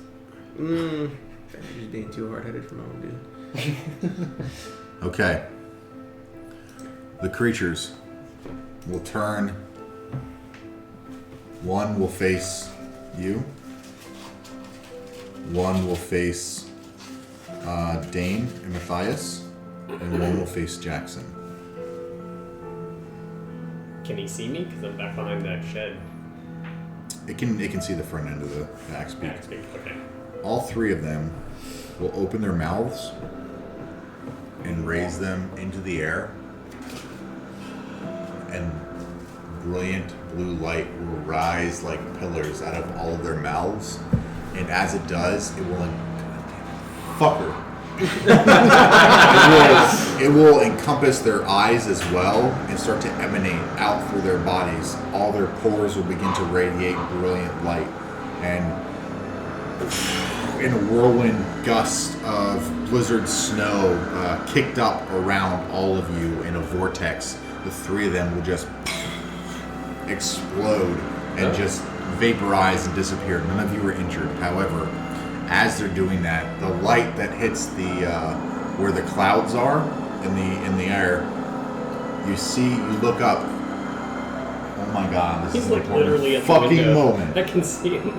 Oh my God. I'm sorry. Trying to train of thought. You look up and you see the light that you created from the summer star begin to diminish and close where these radiant beams were.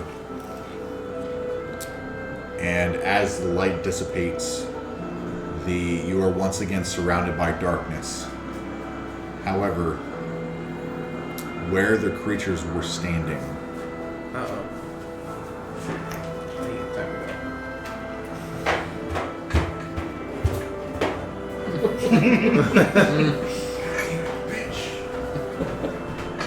Should have brought this down earlier, I apologize. Three of us are You're wearing good. shirts today, huh?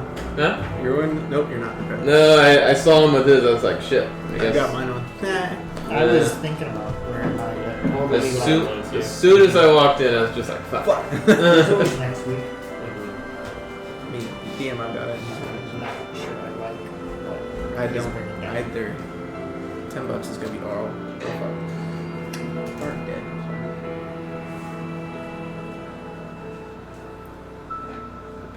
Euro? They brought Euro?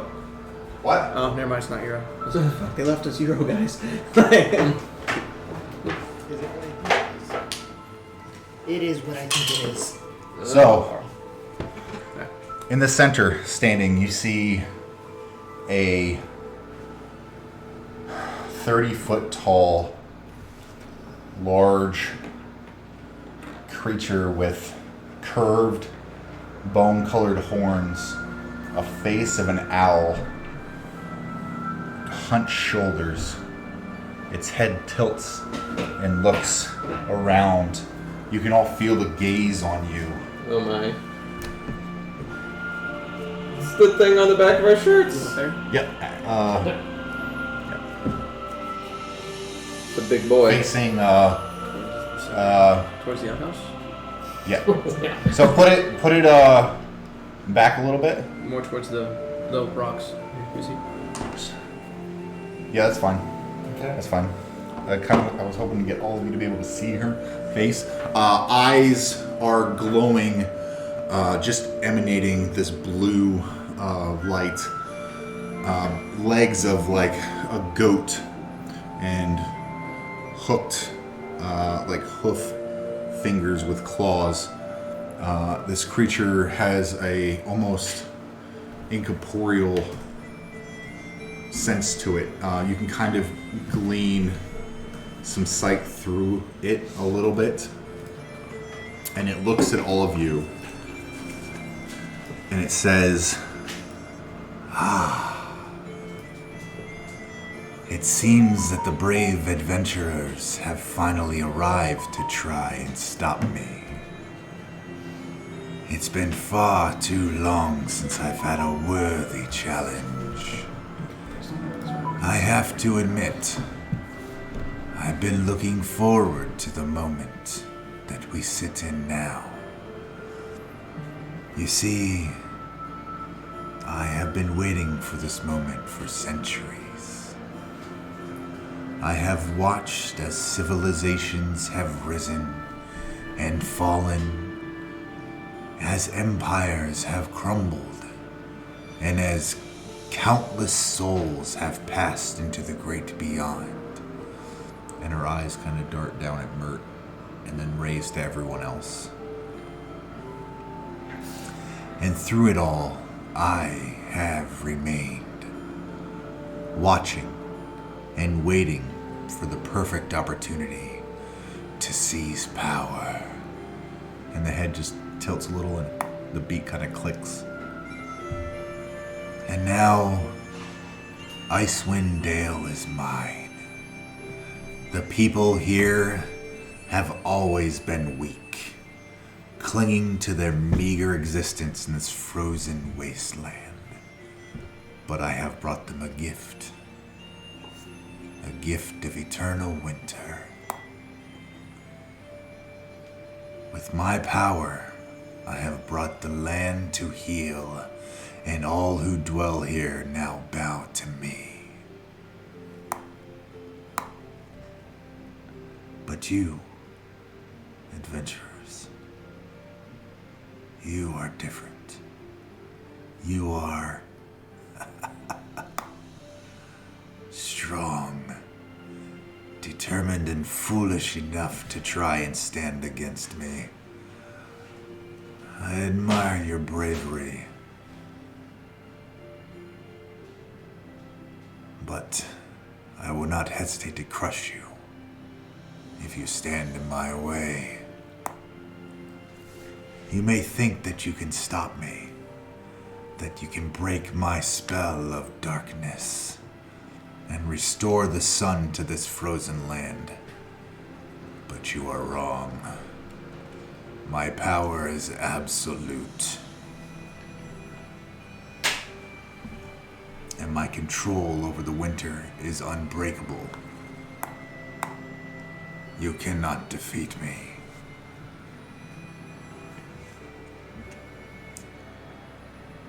I have not seen you before in these lands. What you are trying will not work. It is folly. Leave. Or stay. It is no consequence to me. You are no more significant than the stone buried under my rime. Attempt this again. I will show you the meaning of insignificant. And a bright, brilliant light and snow will twirl around this creature. Is anyone doing anything as it's swirling? Just gonna pop my potion of heal. Yeah. Can I do that? I mean, if that's what you're gonna do, yeah. I'm gonna back behind the shed. Get the axe beak out of the way of the swirling. Jesus. I think that was. I'm going to yeah, this is just regular. attempt to it's cast two- sleep Two of them. Try. at the center of where she's Yeah, standing. one. Okay. 20-foot Yeah, one radius. was like. Okay. But you still get 6. Because Fair. Yeah. Make a wisdom saving throw. Me? Yes. Ooh. What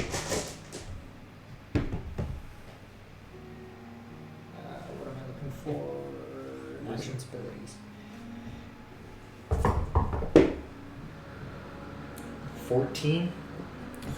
As you begin to cast sleep, you feel the eyes of this creature turn in your direction, the head tilt. It has a beak, but you can sense a smile on its face. And immediately, out of nowhere, you feel this intense rush of telekinetic power blow you back 30 feet off of your axe beak and slam into the stairs and fall onto your back. Is there anything else anyone else would like to do? Yeah. You like tumble backwards down the stairs. You're just laying at the foot of the stairs. Yeah. I mean,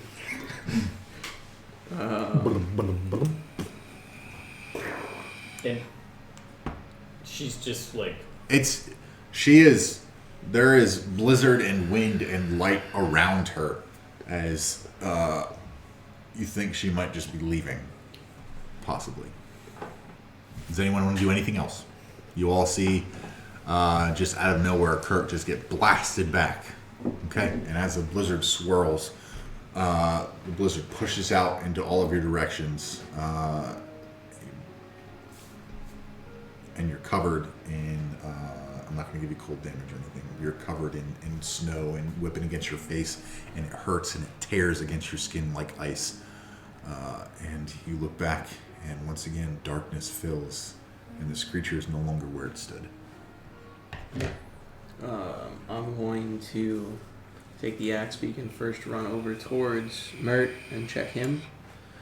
Look for vital signs. Make a medicine check.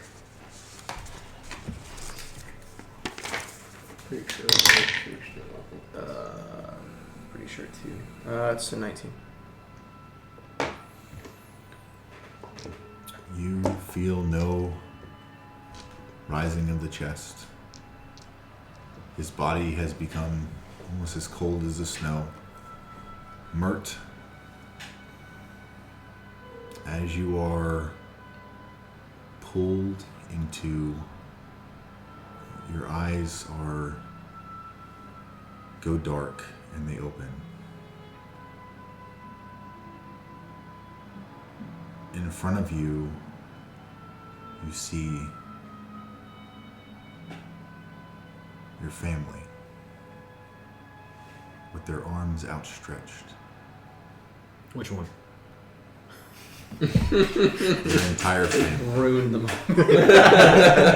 with their arms outstretched. Your father walks up to you, puts his hand on your shoulder, and says, "Welcome home, son. We've missed you." As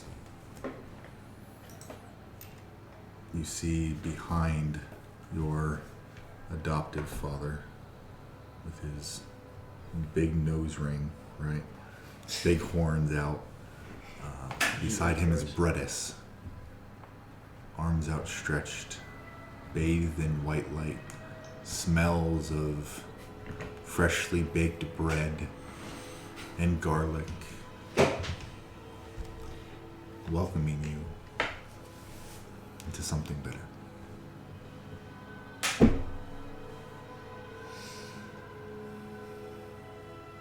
You feel nothing.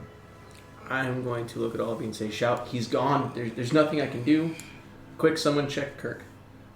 And I'll just kind of pop up out of the snow and dust myself off. And I'm fine. I've taken mightier tumbles than that. I'm gonna just ride over, pick you up, and then ride over towards Yeah, it's Mert. beat. And, yeah. I'm also gonna ride over towards the other side of Mert.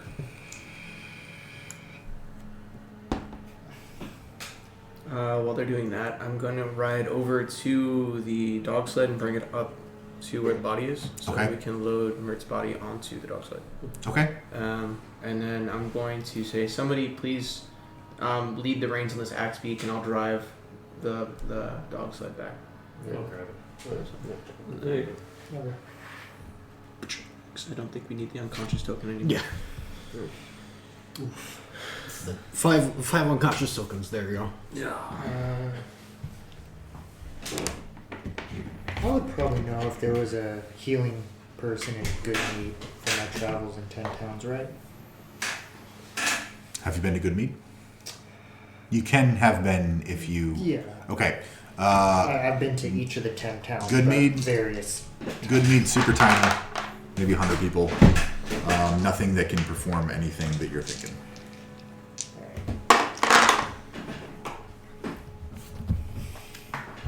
I think our best bet would be to take him back to Brunshounder to get him some help and looked at. There's really nothing further southeast. Our plans for Good Mead are shot. I agree. Let's at least store his personal effects, so when we get there, nobody goes through his stuff. Yeah. okay. Jaxxon, with your passive perception, you notice Mert's body is beginning to freeze. Quicker than you would expect a warm body to freeze. So, and I'm gonna let them know what I see. Bless you. I don't know what this means, guys. Is it magic? I can I'll cast Detect Magic on Mert to see if there's anything that I notice. I just cast it. I don't think there's anything I can... Yeah, it just says I detect the presence of magic within 30 feet of me. You sense everybody's magical items. You sense a lingering magic of where this creature was, but similar to the type of magic that you felt where that creature was. You feel just a bare hint of it on Mert. Okay, I'm just going to relay that to them. And then I'm going to say, well, she did say that she was claiming lost souls and looked at him. Maybe she's claiming Mert's body to... Do we want to bury him here? Well, let me try something first. Hold on. Might buy some time. I'm I gonna also wanted to try. cast Dispel Magic I was as a 3rd level. I was literally going to do the same. Unless you have a higher spell level, then... Oh, no. I was just... If you didn't do it, I was going to do it. Okay, so. yeah, so I'm going to cast it as a 3rd level. Okay. And then, I forget, was it my roll or your roll? Read to me again. Choose one creature, object, or magical effect within range. Any spell of 3rd level or lower on the target ends. Each spell of 4th level or higher on the target. Make an ability check using your spellcasting ability, DC. So it would be you. Okay, so 10 plus the spell's level. Okay, so... that's 12? And then the DC check is 10 plus whatever level spell she cast on the body. Okay. You said 12? Mm-hmm. Okay. So it's a successful check. Or... No, No, 13, 9, and What's your spell modifier? oh Right. So you rolled a 12? Yeah. no, I rolled a 9. A 9 My plus your... modifier is 3, 12, so I Okay. missed it by 1. No, it was higher than your spell level. Yeah. Already, yeah. Yeah, so I've.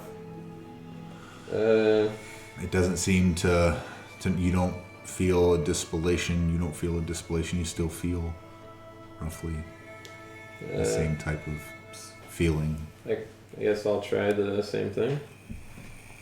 You might have better luck with it. If you'd like, yeah. I mean, can I use my inspiration token for him to be able to get a reroll on the dispel magic? No, he's probably got a higher spell modifier than I do. You should. Higher, Yeah, you can use your inspiration if you want to use it for someone to give them advantage. Okay. Spell modifiers or wisdom checks? Or So- wisdom It based? depends on what it says in the spell. Each one has a different check. Some will be wisdom, some will be intellect. Maybe it just depends on what it says. Well, dispel magic is spell modifier. So the level of spell, the DC that you're trying to beat is Based 10 on plus the the spell. spell level that she Cast it. casted Yes. at. Yes, correct.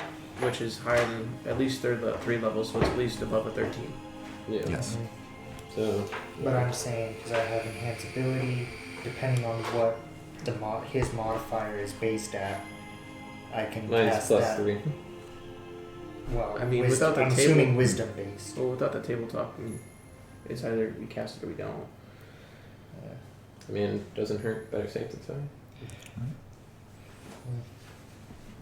Okay. Roll a d20 as your wisdom modifier. That's 15 plus 3, so that's 18. Okay. Nothing.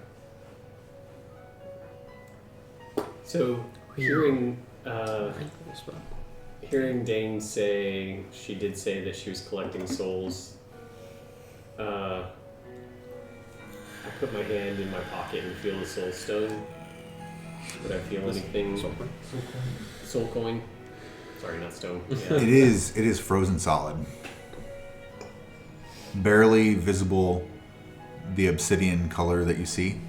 Straight ice with like the imprint of like a snowflake.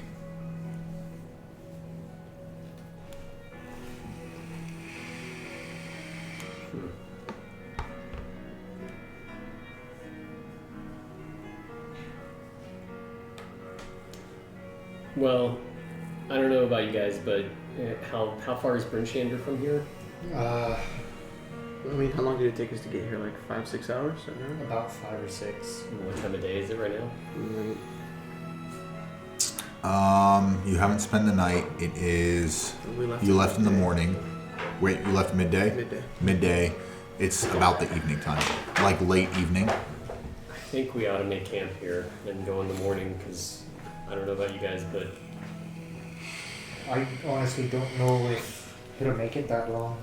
There is a temple in Good Mead that you know of, but you're not sure with the size of Good Mead. You're not sure if there's anyone who could fix this, but you know there is a temple at the least. And Good Mead would be a couple hours hard ride Yeah. from our approximate position. Yeah. Yeah.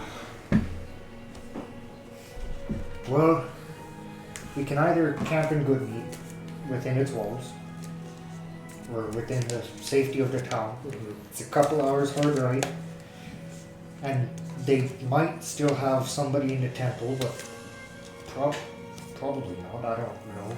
We could take our chances there, or we could hard ride back to Brimshander. I mean, time is of the essence. The sooner we leave, the sooner the better. Well, the problem is with the spell that's on him already, his body's already freezing. And with the temperatures outside, his body will be frozen solid. We don't know what's going to happen. It's probably best if we stay the night here because his body's going to be a brick by the time we get there as it is. Well, I can try my tiny hut and try and slow it, but I don't. I'm assuming magic. I mean, we could just stay here. There's 2 beds. There's multiple different furnaces. We get warm inside shelter without using Yeah, spells. but tiny hut is magical, and the magical effects might counteract the magical effects on Mert. I mean, Do we know? But I thought we don't sense any magic. We do. it's a lingering. It's like the same magic. It's like the same magic that Does she's Tiny Hut have the effect of dispel magic? It's not dispel, no, but It just it's, stops things from coming in. coming in and out. Yeah. I mean, So if you already have something in there, it's in there. yeah, but it's Just not like your stop- magic items that you Yeah. carry Yeah. while you're in there still work. Yeah, but the thing is, it's not going to stop the But the- effects. It's just storage, and why use the magic spell slot when we have a building in front of us and it's already night? Secure the doors. And I do wonder if it's better to keep him on ice, because at least, I mean, if we thaw him out, then he's going to start kind of stinking. I mean, with the magic effect, I think he's going to be freezing no matter what we do. Right. Yeah. So, I would say we stay here for the night. There's at least 2 beds inside that I saw. There's multiple chimneys. We can secure the doors, put Mert inside. We don't have to use any spells. You know, if we really want to do something, Mert had a bag of holding. We could store Mert's body in the bag of holding. That's actually not a bad idea. And if I remember right, it kind of puts him in like a stasis, would buy us more time. I'm not a magic dude. I'm just here to hit things with a hammer. Or axe. Fuck it, we're shoving his body in the bag of holding. Okay. Okay. You're able to rip away the bag of holding that was beginning to freeze to his body. You open it up and you seem very gently and kindly you kind of work your way up his body with the bag and kind of flick it up. And he just kind of... And we did secure all the stuff that was already on him beforehand, right? We took care of his personal effects. Yeah, I think most of it was in the bag of holding. I'm I mean, pretty sure there was- That's where he usually Yeah. kept most of his shit. There were a bunch of potions, the short sword. Hundreds Well- of thousands of dollars. You wish. One thing's for sure, I'm not staying A in belt. this place without fire. There's No shoes and fireplace. pushes, Let's yeah. gather some wood, go inside. Mert and I had found 4 barrels of wine. We can at least do a little toast to Mert and stay the night. So I suggest we go in through that window that's right there, rather than trying to do the leapfrog. Well, I placed He- wood he- across it so we Oh, can okay. walk across now. Yeah. So, yeah, just don't jump. Let's secure the axe beaks and the dogs and make sure that they're somewhat sheltered. Yeah. Okay. Roll me your survival check. Can we put them in the tiny hut? That'd be interesting. No. The axe beaks are large beasts, and tiny hut is only for medium or small Oh yeah, beasts. that's right. I'm Survival helping check. you. So, what's my survival? It's 12. Okay, so not a nat 1, Not in that one. not a nat 1, 11. Okay. You both kind of gather while looking around. Underneath the cabin, because it's up on stilts, could probably save it a bit from the wind and just kind of tie them up to some of the more sturdy Timbers. stilts. Go ahead and grab some rope out and tie off some of the axe beaks Okay. and I'll leave the dogs harnessed to the sled, but tie the sled off. Okay. I'll gather some timber and kindling from outside while he's doing it and take it inside and get the fireplace going. Okay. Yeah. Maybe Matthias and I carry Mert's body in. Well, it's He's in the Oh, bag he's of in the bag. holding. Oh yeah, that's right. Yeah. It's like- And you can share the bag. Yeah, we'll Swing it around. That's not funny. Mert is dead. He is dead. Well, he's in stasis. He's an Xbox. Yeah. He's on ice. Okay, so as you all gather yourselves and get ready for to bed down in this cabin. The chill is inside the cabin. However, the fire negates it slightly. You can still hear the whipping of the wind outside, the howling through broken timbers and parts of the wall reaching through the cabin. Is there anything you all want to do before you take a rest? Before you go to sleep? I'm just gonna lay out my bedroll next to, kind of near the fire, one of the fireplaces, and You just Take- took 2d10.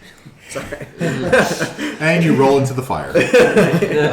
take out my lute and kind of just take out the a set of strings and start restringing and tuning and Okay. just kind of, because the cold affects the music and all that. Just kind of sit there and use that as like a meditation type thing. Okay.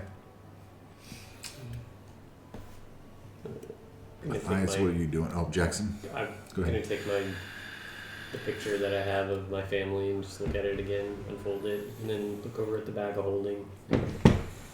What do you see on the photo? It's a picture of my family before the landowner came. All 13? Yes. Okay. And my parents are in the center, and my mother's holding my youngest brother, the one that disappeared, as a tiny baby. Amari is... Amadi? Yeah. Is she... She's in the picture as well. Yeah. She's on the other side of my parents. Yeah, and it's old and discolored and been folded 1,000+ times over and over again. So there's creases, and I can't really make out even my parents' face because they're in the center and the creases in the center, and it's starting to kind of fray.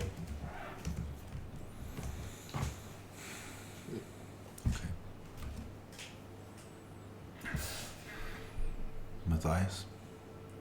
I'm gonna kind of go like somewhat close to the fire and just kind of take a seat, and I'm gonna look at the bag of holding, as Mert, and then I'm actually out of my own bag of holding. I'm actually gonna pick out a feather that I plucked from Mert a long time ago for a spell I wanted to do. I'm just gonna look at it. I'm just gonna think about him. I miss him. I'm Wording. gonna remove one of the casks of wine that we took from the cellar in this building, and I'm going to pour everybody a glass. And then Dane's gonna have say, you unfrozen it? so what? They were all frozen. I'm gonna thaw it gently by the fire first, Okay. without it. Okay. Yeah, Just enough to get enough Mhm. for you guys. Okay. It's more of a sangria slushy. And I'm gonna, with Mert still in the bag of holding, I'm gonna say last rites for Mert over the bag of holding. Okay.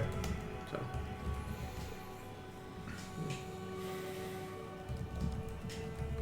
Yeah. To Mert. Ching ching. Hummer. Cheers. Though he looked good like chicken, he was still a comrade. And you can't eat frozen meat. Can't if you thaw it first. Fun fact, you can eat frozen meat a year after its expiration date according to the Friday feedback. Yeah, that was a little bit more information than what we needed. Yeah. Yeah. Okay. It's a good thing I don't look at the As you all are lying down to rest, thinking about your fallen comrade and the times that you've had and the trials that lay ahead, that seem to be on hold momentarily. Jaxxon,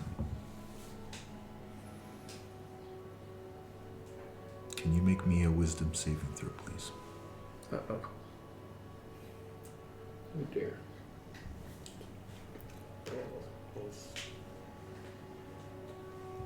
Three.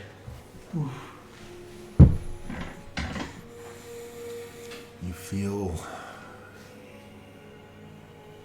a sort of intrusion into your thoughts. Your vision. It's not the right music. Not the right music. Oh, I hate it so much. In the corner real quick. What the fuck, dude? Really? Come on, man. Wrong time. Y'all just turn and look at Kurt. Somehow he's conjured this fanfare. Just, oh, sorry. New spell. Again, Kirk, really? Okay. Oh, I do have a 4. Sorry, I have a +1 in saves. That makes any difference. Jaxxon. As you feel this intrusion into your mind, it seems to slowly creep in front of your vision until near darkness you hear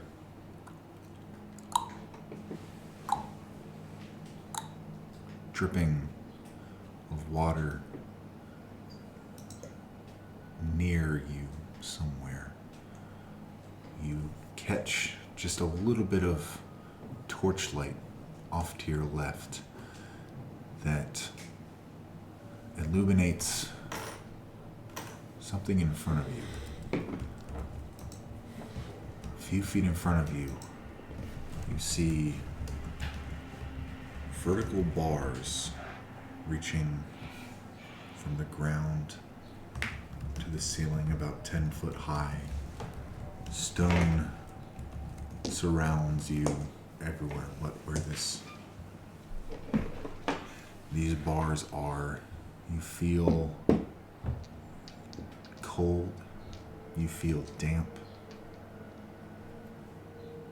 you see shadow of darkness on the other side of the bars. You take a step closer.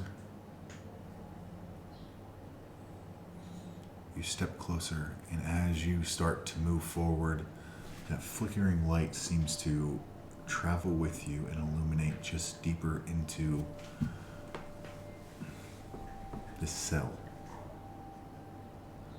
It illuminates the back of the cell, rough-hewn stone. It illuminates a little bit of hay and brush along part of the floor, and as your eyes trace where this light is beginning to shine, you see a sitting, hunched figure with a hood over their head, hunched down, leaning on their knees. You see manacles around an outstretched singular leg. You see fur at the edge of this leg on the feet. And as you look harder, the face shoots up in your direction. You can just make out the face of your brother. Blood kind of seeping from the corner of the mouth. And as if looking through you, Jaxxon, help. And your vision is restored and you are back inside the black cabin, laying next to your comrades.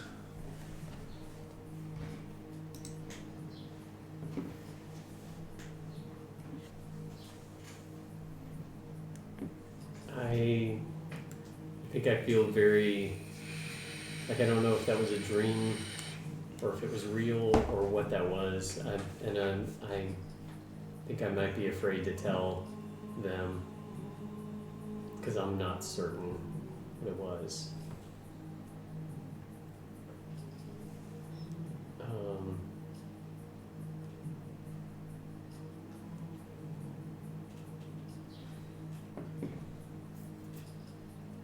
Does it give me any sense of I mean, do I get any sense of direction? Not like where to go necessarily, like specifically, but that.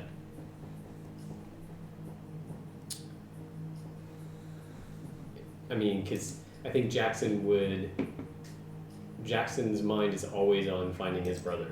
So, but he's torn right now because this party has become his brother's, and so saving Mert is something that's very important to him. But also, I think he would, if he had this vision, he would feel the need to maybe even tell the party, I have to leave in the morning, or I have to go on.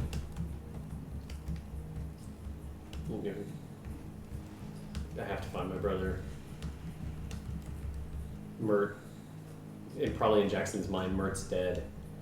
I mean, I had already said that I really feel like he's dead. I don't think he's enchanted, and so I can't let my brother die like Mert. I can't let another brother die. So maybe I relay all that to the group. Yeah. Okay. Everything I just said. Everything. Expose dump. Yeah.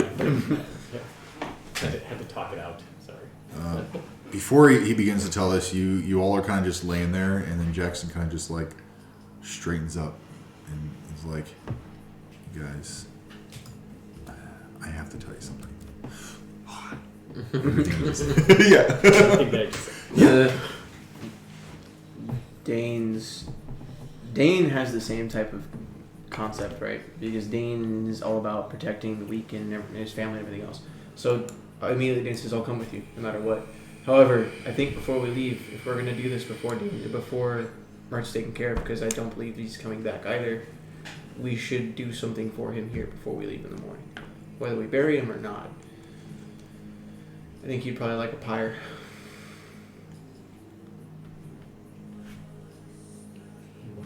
He would want to be baked into something. Oh my god. Kirk, Matthias. Ian. And I mean, what options do we have to save Mert? If he isn't in fact dead, I still think he is, what could we possibly do? What options? when you say infected, like by the creature's spell, or Oh, you're about enchanted. Oh, he's asking what do you mean by enchanted? Oh, or well, you said infected or something. oh But- no! If he is in fact dead, sorry. Oh, gotcha. Or no, sorry. If he is in fact not dead, And enchanted. I think he is. But if you guys think he's enchanted, then what options do we have? Well, I mean, there's go to that temple in Good Mead. Good Mead? Let's go there and try. It wouldn't hurt to look. I mean, what direction? Well, I guess what direction were we headed? Like, would that be like South. super out of the? No, it's about another 2-ish. It's about on the way to where you're going. Yeah. I mean we We can. were stopping there to gather information on an abandoned fort that might possibly have Jackson's brother further southeast. Goodmead was along the way. I mean, I think we should at least stop there on the way. Like, maybe gather some more supplies. Like, kind of, because I mean, we took a hell of a beating, and then try to see if we can't do something with Mert, and then go from there. Can you roll me a history check, please?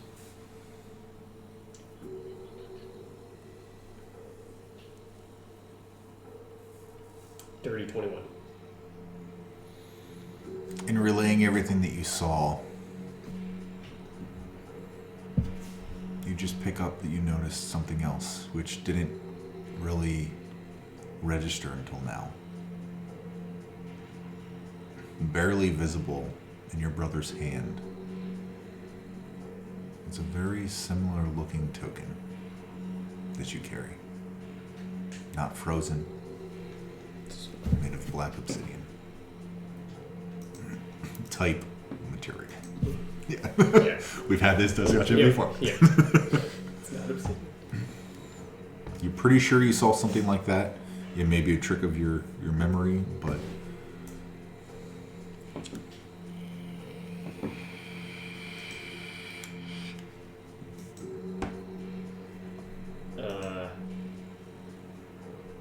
I mean, I guess I could tell them what I thought I saw too, and just mention that to you guys. I don't know what it means. I'm not even really sure that I remember it, but I think I saw a soul coin in my brother's hands. In his hand. Like the one that I'm carrying. Except the one that I'm carrying now is frozen and has a snowflake over the top of it. I don't know what that means. Maybe. Go ahead. I was gonna say maybe. I know maybe the spell that creature casts. Maybe it's. Maybe your brother's out of range of the spell. Maybe. And it's like if we get to him, maybe. I don't know, maybe there's something that we can do to help Mert out, maybe? I know that's just me just shooting in the dark. Like, I don't know. Auril said she was collecting souls when she looked at Mert, and now Mert's frozen. You pulled out your soul coin, and the whole time we've been traveling, it's been getting colder and colder as we've gotten closer. So maybe she's collected the soul in your soul coin and Mert's soul at this point. And maybe the soul coin your brother has is so that eventually he can be collected too. Yeah, it's I mean, very possible. not much for knowing of these things. Huh? I really can't weigh in here because honestly, I mean, my knowledge extends to the bedroom and the loot. more of flesh and blood. More of, musical instruments and love. The Kama Sutra, I think I heard of something in faraway land. I heard they collect soul coins in that too.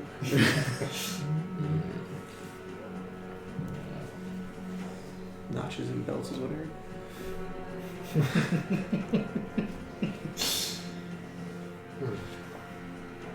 I don't know. I think if we're gonna go south, do you remember what direction the fort was in that you saw in your vision or no? Oh, it was a cell. It was in a prison cell. Well, That's all I saw.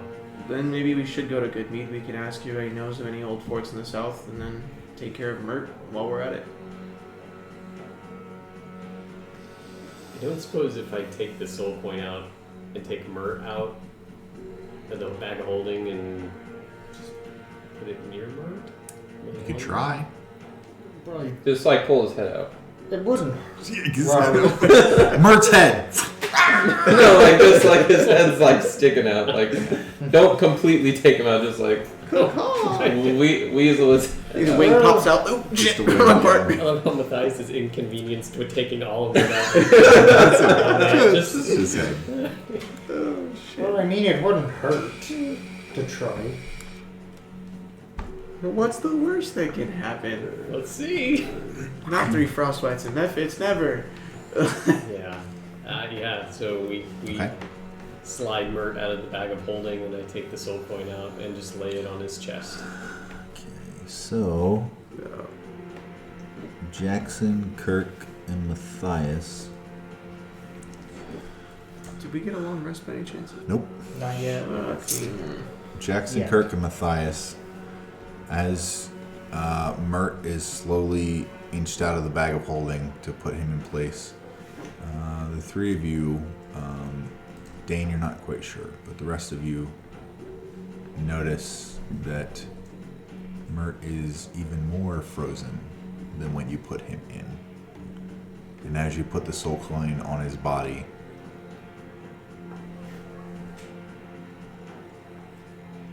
they kind of join Like if you were to put something warm on something colder, or something both like an ice cube on top of another ice cube, and they kind of Stick meld together a little bit. That kind of happens, but Can I, nothing much else. just as I see that happening, like pull it away real quick? Yank so away that- and yank away a few of his feathers still attached to it, Just kinda, Damn it, Mark. he's but got nothing like a else. little Ball patch. Little ball patch. patch. Wax. wax A ball. Poor Mark. A little bit, but still Poor mango. frozen. Your Okay. totem or your token still frozen.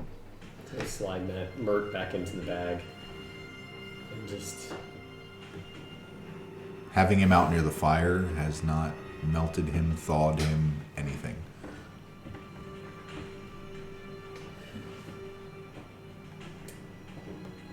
all right. I guess if we're headed down that way, maybe we can find some more answers at Good Mead. I mean, I don't know what to tell you guys. Other than I know at this point I have to stay on mission and find my brother. And I like I've told you guys this whole time, I appreciate you coming along with me, but I don't want you to ever feel like you have to. But I do appreciate it and appreciate the help. Excellent. Sorry.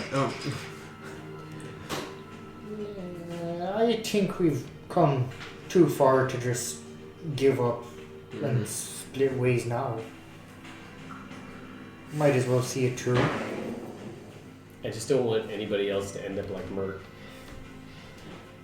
You can't control fate. Cheers to that. Alright. Maybe I'm just gonna go back over to where I was. Dane's just gonna roll over and go back to bed. Yeah, Okay. tuck in for the night. Okay, so y'all get a long rest. However, Uh-oh. Oof. y'all wake up with 10 temporary hit points. But Dane, Matthias, just Dane and Matthias, right? Sure. You both have a level of exhaustion.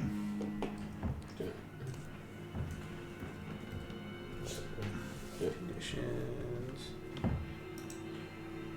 Exhaustion.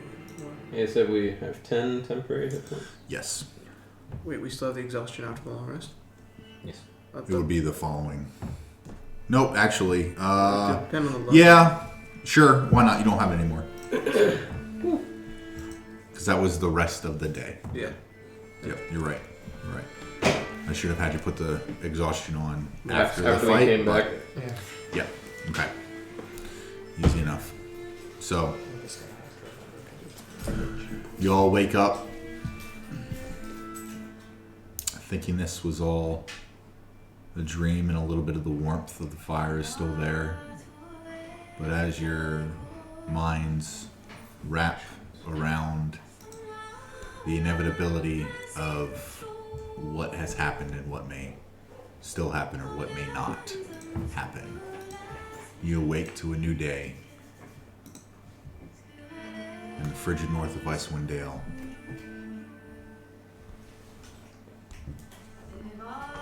So, Shenanigans. What's up? Head this out, I guess. Waking up early, Feeling like duty. Yeah. getting back out on the road, headed towards Good Mead. Yep.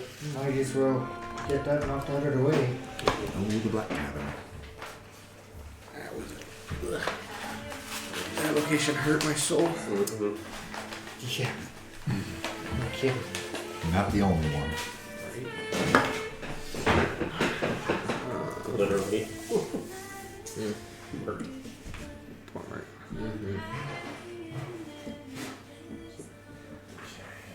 Okay, so we're theoretically in here somewhere. So, Yeah. Yep, so you were, I will say you're in the middle of those woods. okay. Weird. So what's the marching order? Is you guys, or you guys are still in the Black Cabin? Have you started to head out? Saying, okay. Yeah. Who's in front? I can Who's take leading? lead. Okay. then, since- I'll be. I'll take mid. That way I can run up in case something happens and start tanking shit. Kirk, can you roll me a survival check? You have the map. I handed him back the map before we left. Cool. There we go. Survival.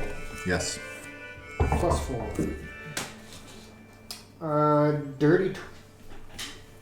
Dirty 20. You sure you just Okay. actually can read my In the darkness around you, that you are now beginning to,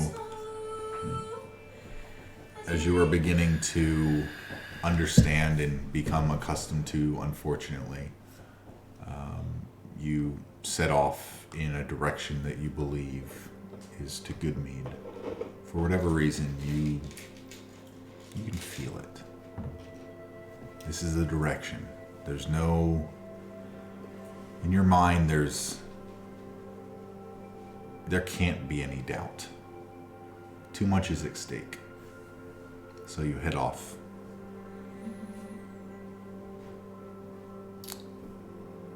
While you're traveling,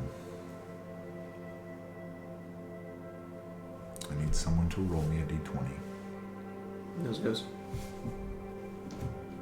The chap's just like, yep, we got it. You're dead. You don't count. Sure about that? Wait, here, I'll re-roll. Are you sure about that? 3. Okay. Should have let the dead man roll. It would have been the only thing that I could have done.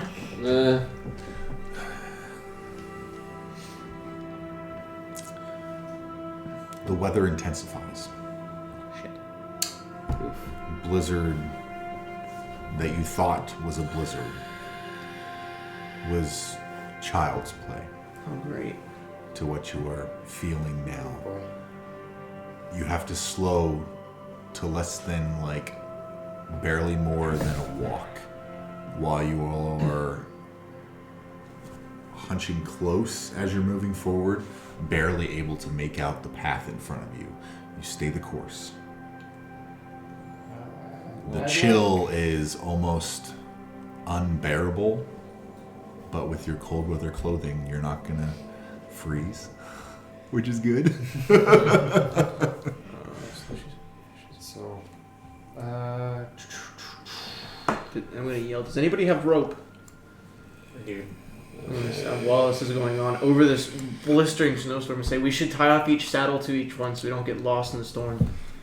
it's a good idea. Fair enough. I've got 50 foot of rope, and I take it out. Okay. Toss it up. Just tie it off to each saddle. Okay.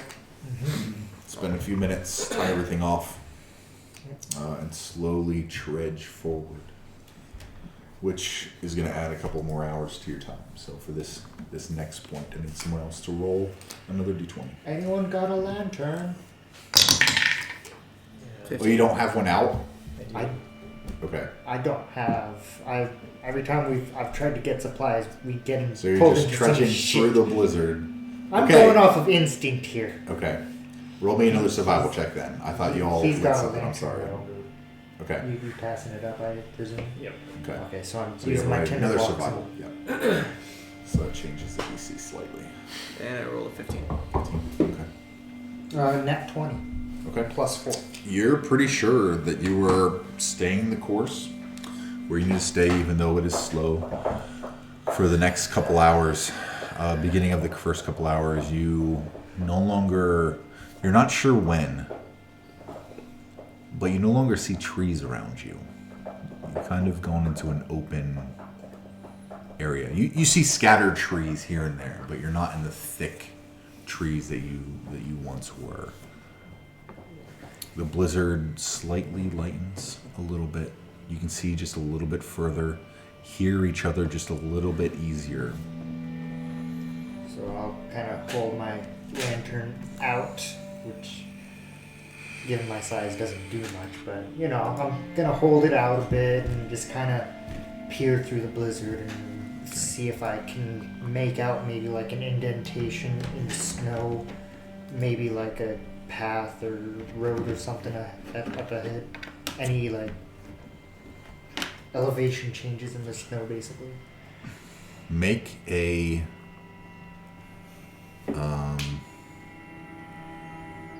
perception check for me.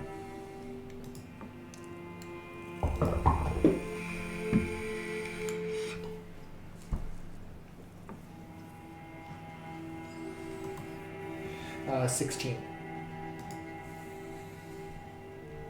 You think possibly off in the distance, you see through a little bit of the blizzard. You're not sure, but you kind of see the ground kind of dip slowly. And even further on in the darkness or the early, like, Twilight. deep twilight, light that's just barely peeking through the blizzard. You feel like you see a light, 2 lights, 3, 4, a handful of lights, spaced out a bit. And I'll relay that back and then head in that direction. Towards the lights. Okay. Should we? Roll for initiative, Nuskin. Motherfucker. I was just gonna ask, like, It's a kraken! I was gonna say, should we try to go into stealth? If you'd like to. It's. Raise the suspicion of the guards and get shot in distance. Ah, one of them was hiding. Given the weather, we're kind of already hidden. The only thing we could do to better stealthily us is douse the lantern. I mean, you can turn Jaxxon into a snow rabbit. He'll never come back. Where'd he go? Y'all are coming in from The north. over there. Kind of like, yeah, that's fine. That's fine. That's essentially what it is. And use the dunce cap as a party location. Yeah, the party beacon. Okay, yeah, that's fine. Bunch of That's dunces. fine. The party beacon. A new hand touches the beacon. Yep. Over the next hour and a half or so, you make your way closer to these lights through this blizzard. You see trees and bare rows of houses, an occasional lantern flickering through the blizzard.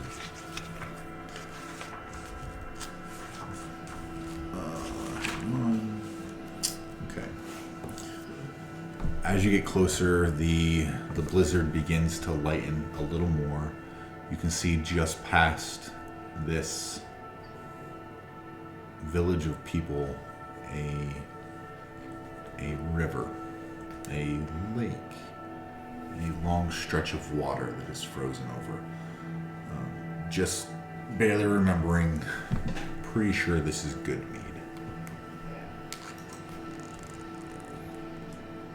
So the locations that are on there is the Mead Hall on there? Mead Hall and the Shrine of the Flaming Sword. And the and- Speaker's house. Okay, good.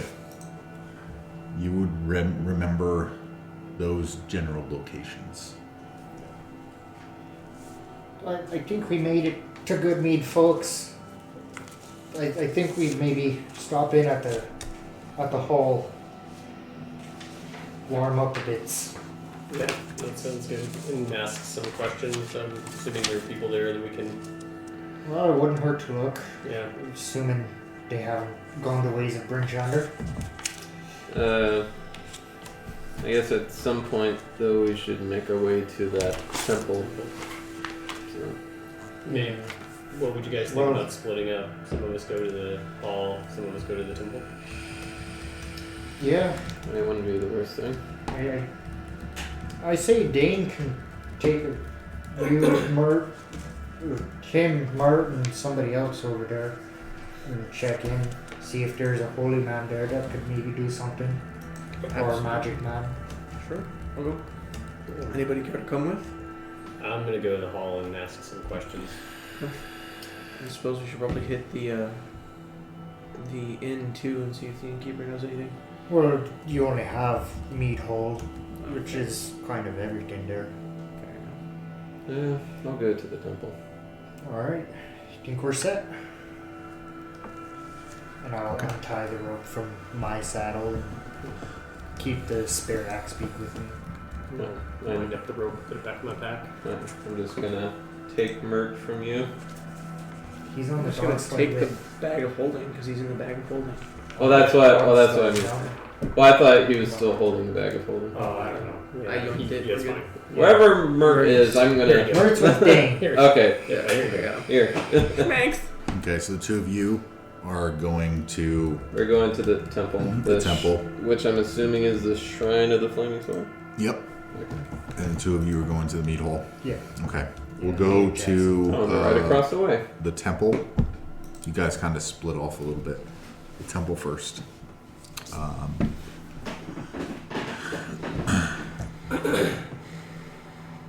You see a rather weathered looking two-story peaked building. One entrance, handful of windows. On the front, you see a symbol that looks like a raging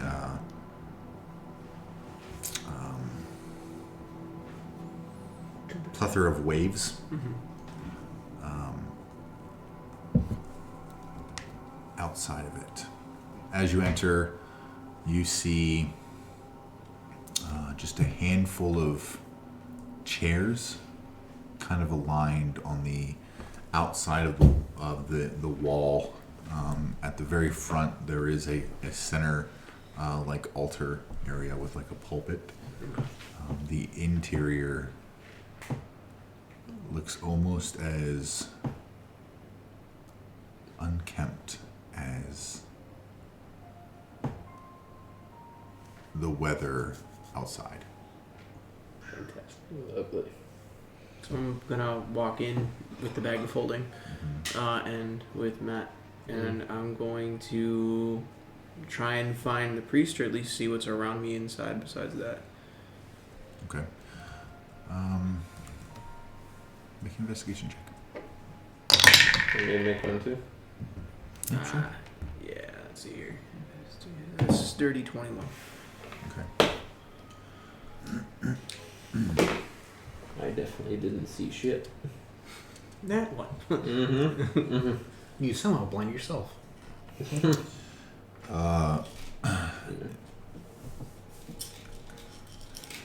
There's some snow that kind of has crept through some of the windows. On the chairs, dirt and dust kind of cover a little bit.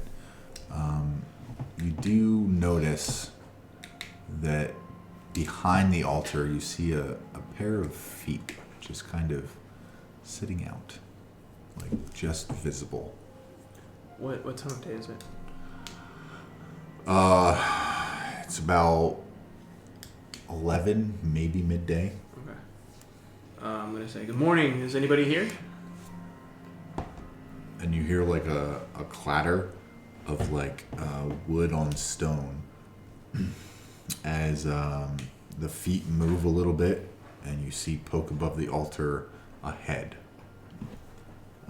You see the visage of a bearded face with rosy cheeks and kind of sunken, tired eyes. And then a feminine dwarvish voice, which I'm not going to attempt. She says, what do you want? Well, it's a pleasure to meet you too. My party and I ran into trouble in the woods just northwest of here, and one of our party members was struck down and appears to be freezing, and there's nothing we can do to thaw him or dispel him. Do you think you could look at him and tell us what's going on, or see if this is a spell or something? And her eyes just open kind of wider, and you see her turn and come around the altar, holding like a wooden tankard, and she goes like this and brushes off froth from her mouth and flicks it and just tosses the cup aside and pulls out a medallion in the shape of like a shield with the raging storm or raging like waves, on it, and she grips it and she says, I haven't had anything to do for a while. I'll see what I can do. I am Gundring Runehammer. Yes. Cleric of the Tempest. Fucking Gundren. Gundrun. Right. Gundrun. Ah, gotcha. Feminine Gundren. I'm gonna say whose symbols that are on your neck? The God of War, Tempest. Do it. The Cleric of Tempest, then. Mm-hmm. And then I'm gonna look at Matt and say, "Well, let's get Mert out of here." I'm gonna grab one side of the bag and slowly open it up. Okay, I'll hold the other end and just shimmy him out. Yeah. Don't break me. And we'll have him. Is there like a table or anything around? There's the altar. Okay. Well, I'm not the altar. We'll lay him in front of the altar on the floor. Okay. Politely, so we don't disrupt Tempest. Okay. And say, well, like I said, he got struck down. There were, I would assume, frost wights or frost zombies and a frost mephit. And what seemed to be Auril came to us after the fight and said she was claiming souls and looked at him and... She stops you mid-sentence and says, you saw the Frostmaiden. What we could assume was the Frostmaiden. It was an owl-looking creature with 2 ram horns, with cloven feet. It was talking about conquering the Dale and capturing souls. Blue cloak. That is... It's a mother of frost, for sure. Did she do this to your friend? I think she cast the spell. We're not sure. He was struck down by a zombie, a frost zombie or a frost wight. I'm not sure which. But she said she was conquering the Dales. She murmurs to herself, Coldlight walkers. Coldlight walkers. Those are what I have gathered. Those are her minions. Unlike, and she says, she like shakes her head and sighs as she kind of knocks on Mert on the ice. She says, unlike our fair town, as small as we are, being this far in 10 towns, I'm sure you've heard of the sacrifices. Yes, we were actually there for the last one. What town? Well, we were in Brynshander. They sacrifice people. They do. We think that's barbaric. I happen to agree. We sacrifice warmth. Okay. For a 10-day each month. We light no hearths. We start no fires. We just use our blankets and each other to keep warm. We've lost many due to this, but we haven't had to kill anyone or sacrifice people. When is your next sacrifice happening? What's today? That's a good question. I lost track of time. She says in a few weeks. Okay. And you sacrifice for a 10-day. Yes. Yes. I will say that type of tithing in my mind is much more humane versus sending people out in the cold. But we think so, but those individuals sent out in the cold is, I'm assuming, what you've faced. It's what we witnessed, yes. Those sacrifices turned into are the Coldlight walkers. Gotcha. Sons of bitches. So, what do you think is going to happen to our friend then? Is he going to turn into one of these Coldlight walkers?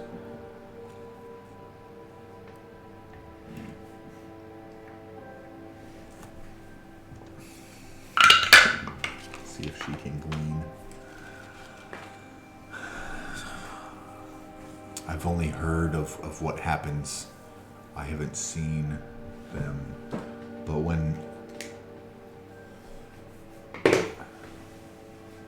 It's a strong possibility. Was it Was he killed by a Coldlight Walker? He was struck down with a Coldlight, right? Yeah. Yeah, it was the. Yes.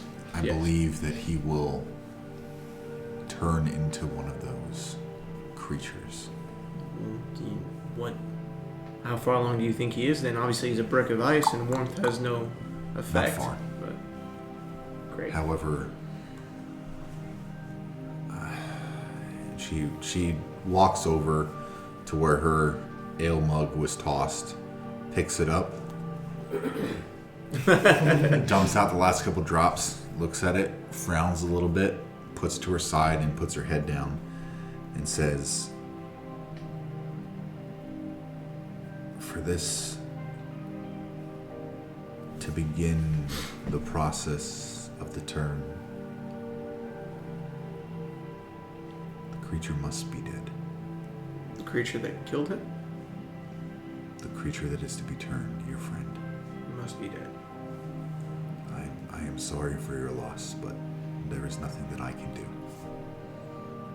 Well, at least it confirms the suspicion. It's probably why we sense some of the magic, the same magic as the This whole point. what was it called? Oral. The Auril. The Frostmaiden. That would explain why we sense some of the same magic She because goes by he's. many names. Nah, It's Spike Butt. Sorry. And I'm gonna look at you and say, well, yeah, that would explain why we felt the same magic. that's your door. Oh,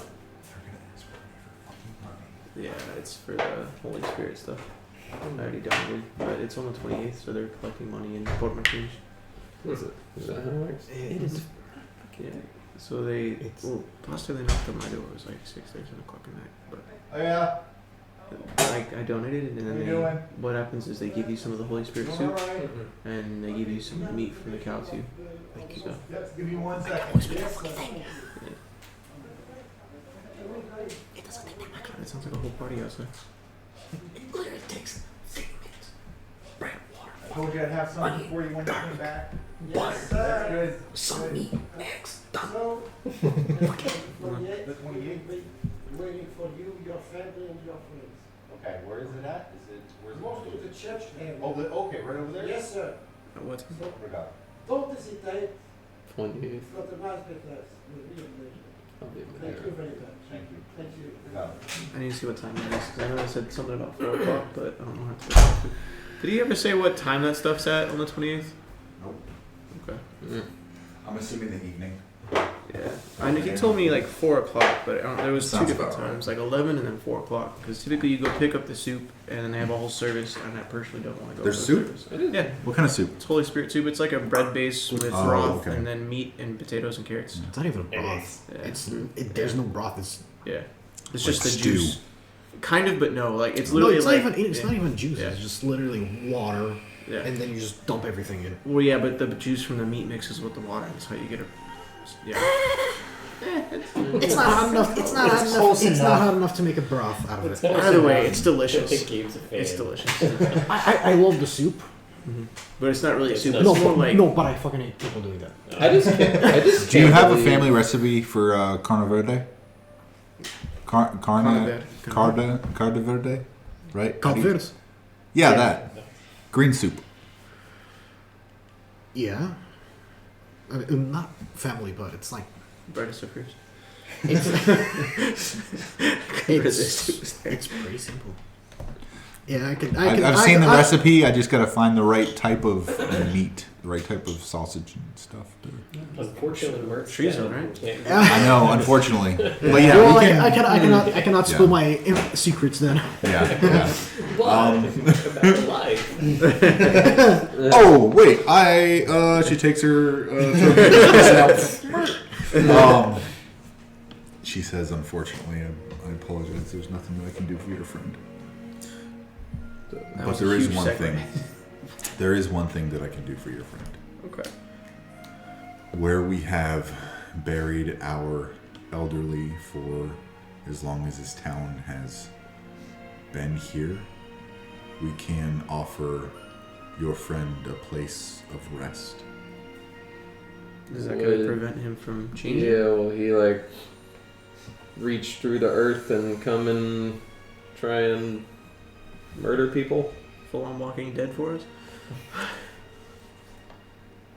I think the only way to completely stop that from happening is to destroy the source. Okay. So that he may rest completely. However, from what I've heard, it takes a bit for this to happen. Okay. Well, I'd say moon to moon. Okay. I'm gonna moon to moon. A fortnight, essentially. So like a couple weeks. Yeah. Oh, a month. We'll do a month. So I'm gonna look at you and say, well, if she's okay with it, we could probably leave him here for the minute before they do last rites, and then go meet up with them at the mead hall and see what they say. If you want to come with us, we'll get you some drink for your help. I have more in the back. I try not to leave the temple too often. That's fair. I respect it. Well, I'll send my little friend over. I'm sure he'd like to share a drink with you. Is it okay? Is his name Kurt? No, I'm his I'm gonna read you something from Gundren Runehammer's background, just real quick, which is I think it's hilarious. Female cleric who's based in the temple of this town now. Gundren is a devout follower of Tempest and takes her duties as a cleric very seriously. Besides her want of drink, her motive is to serve the needs of the community and to spread the word of Tempest to as many people as possible. Her secret is that she has a forbidden love affair with a half-elf bard who performs in a local inn. Close. Half-elf bard. I'm not happy. And this is straight from ChatGPT. Legit. Oh my god. All right. But yeah, I just thought it was funny that love interest of a bard. Anyway. I say I'm half elf, I'm just not a bard. So I do as like you guys ale. are discussing this with her, mead hall. Inside this large log cabin interior, there's a handful of tables. It's like two long tables. Probably fit about 20, 25 people apiece. There's a handful of people just kind of sitting in different spots. At the far end, there's like a bar. There's really not much music playing at the minute. Everyone's kind of just almost the same as Brinchander. Everyone just kind of succumbed to silence and the monotony of surviving. I say we go mosey up to the barkeep and grab us a couple ales, see if we can't glean some information. Can I, as I look around the room, do I notice anyone that might look like an authority figure, like a mayor or elder or anything like that?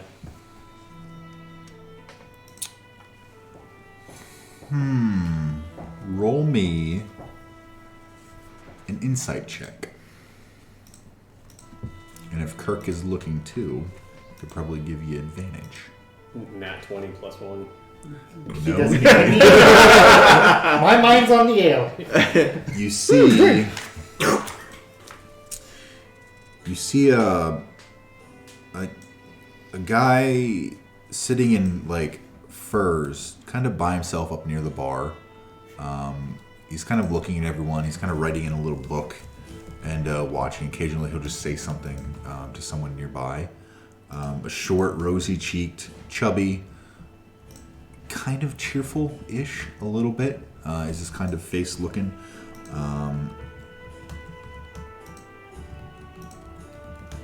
Individual. He's just kind of sitting there. And you kind of gather he seems like he could be in charge. And Kirk, although you didn't meet him directly, the description that you're seeing and that Jaxxon points out, you recognize as Kendrick Riceborough, the town speaker of Good Mead. Kendrick Riceborough? Rielssbarrow.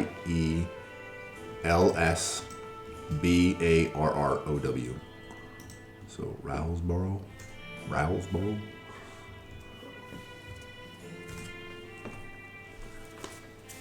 Alright. What do you know about him?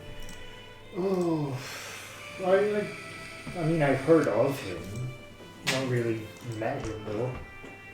I think Good Mead was really just a stop in my a town I stopped in on my travels when I was up here last. I think he might be in charge. So I'm gonna walk up to him, and just slide a chair up alongside of him and say, "Good day, friend. New in town, and I've got some other friends along with me, and we're just passing through, and had some questions about our possible destination, and not looking to spend too much time having to ask around, so I figure I'll just point towards or go towards the guy that looks like he might know a little bit about the town. Might be somebody in town who can answer some of my questions."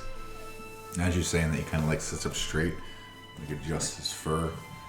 A little smile creeps on his face. You can see his chubby cheeks, rosy, just a little bit of a smile.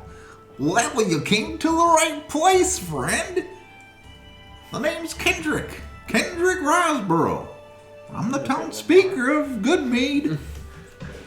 Now, what can I do you for? It's good to meet you, Mr. Rousborough. We're looking for a fort that might be nearby, or What kind of fort? an abandoned one. Anything? Are you trying to find a place to live in Good Mead? There's a lot of abandoned houses, kind of like forts made of wood. We were sent on an errand of sorts from Duvessa in Brinshander to go and rid this abandoned fort of thievery, folk, and ne'er-do-wells.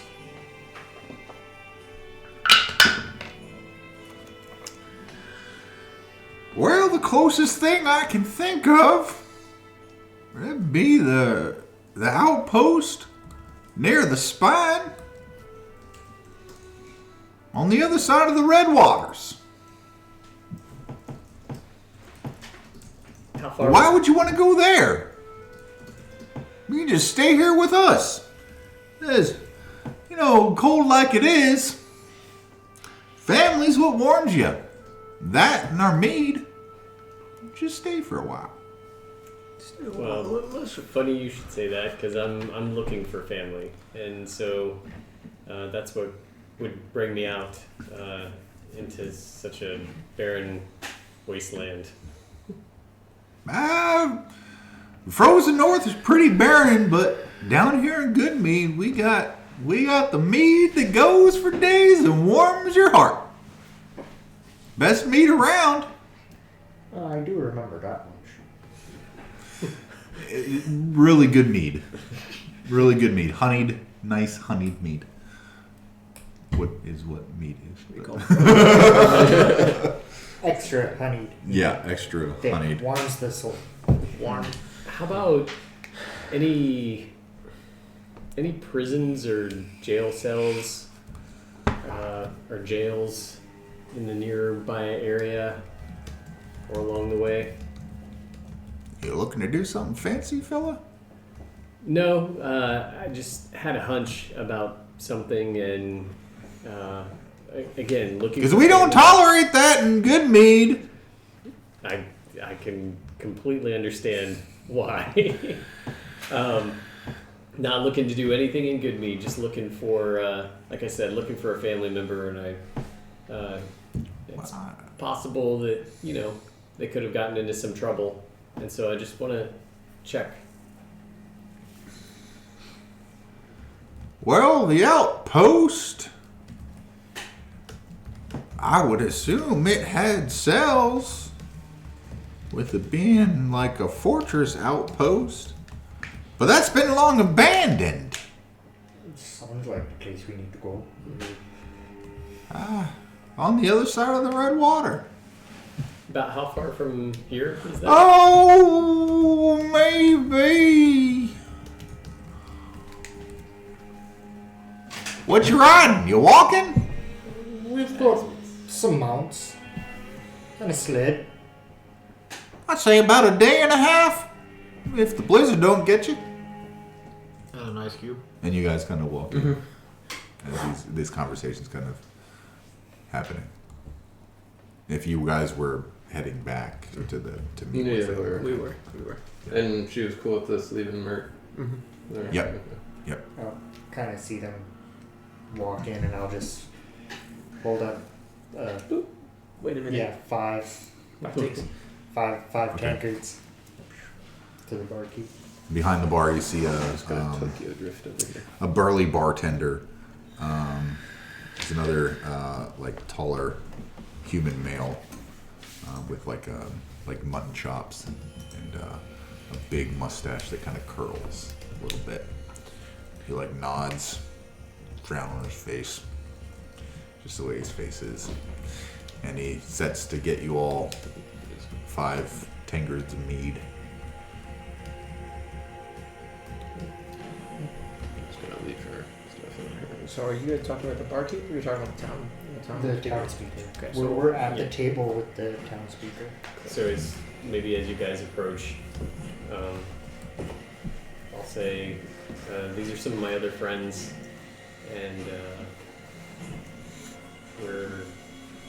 I'm just gonna explain. the situation. Mr. Kendrick here said that the outpost is about a day and a half journey across the red waters. You said. Across the red waters. Good mead. It's frozen now, though. Where are my manners? And he stands up, big smile on his face, cheeks rosy. He walks around to each of you. Kendrick, nice to meet you. Town Speaker Kendrick, nice to meet you. I met you too, but shake your hand too, Kendrick, nice to meet you. You're in Good Mead now. Y'all are like family. Why don't you stay a while? Unfortunately, we're a little preoccupied with Yeah, some we- missions that we have to accomplish for some friends of ours. Understandable. Just know, as long as you don't thieve in our town or hurt people in our town, you're always welcome. Noted. Do you have a jail cell here in this town? Yeah, we do. It's in it's near my office. It's just something small. We really don't need to use it much because we're like a family here in Good Mead. Nothing like that really happens here. Would I be able to glean why he's So kind full of of shit. pushing the whole family issue? Roll me either an insight or a history check. Either one.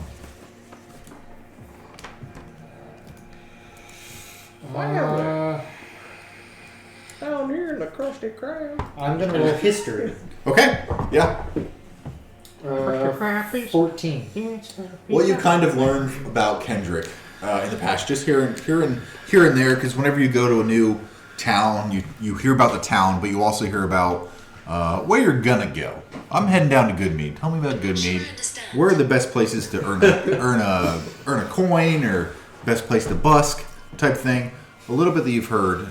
He even before. Especially before, but even now, I guess it kind of seems now. He's always loved where he lived. He always viewed Good Mead as the best town around, and the people inside it are just the best to him. Born and bred. Like, yeah, it's just family. He knows everyone. Everyone knows him. Everyone knows each other. They all Sister take care of the wives, mead. mother And, daughters. yeah, they all just they get along out here. They're kind of off the beaten trail. There's only one more town south that you know of.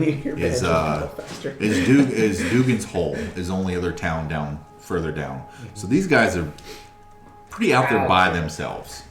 Yeah. And you kind of gotta have the attitude that you've noticed in the Dale, or else the town's not gonna do Very well. Yeah. but he's friendly. He enjoys the town. He views people as family, and apparently you guys could be family too. This is what you're gathering.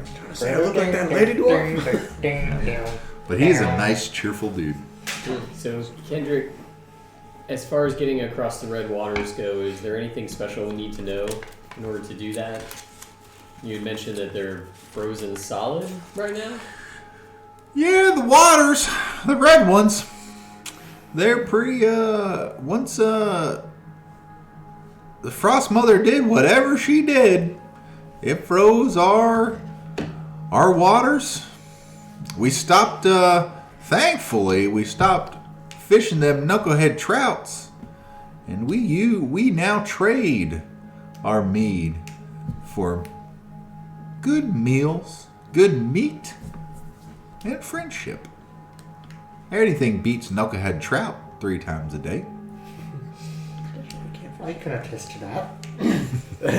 Kind of sitting there, throwing up in my mouth a little. Yeah.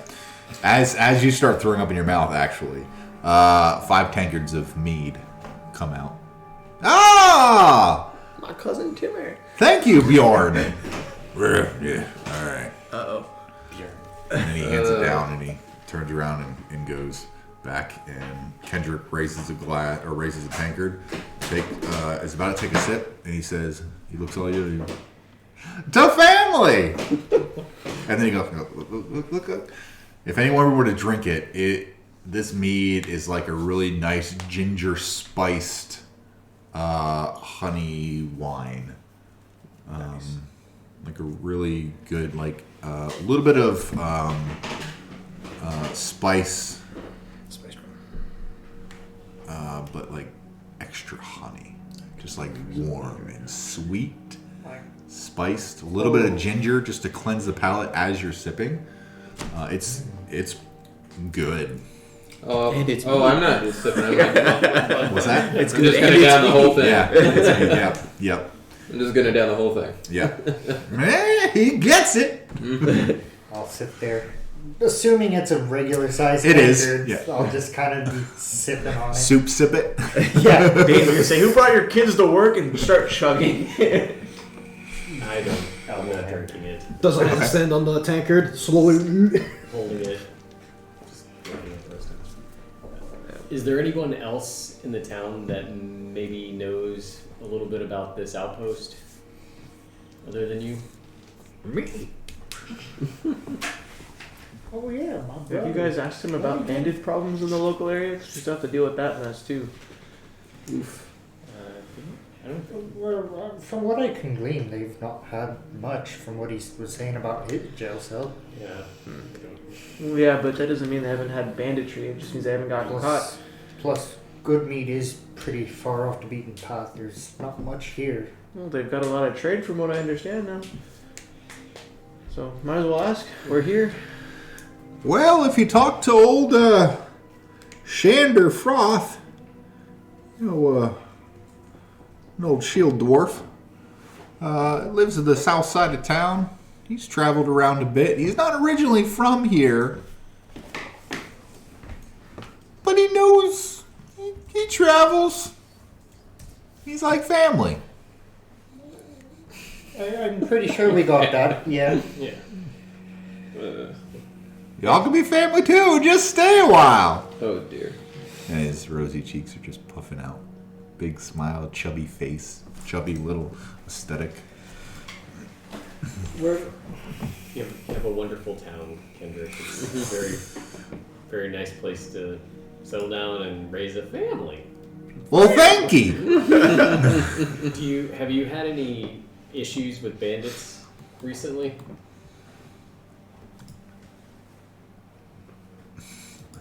With your passive perception, you notice his smile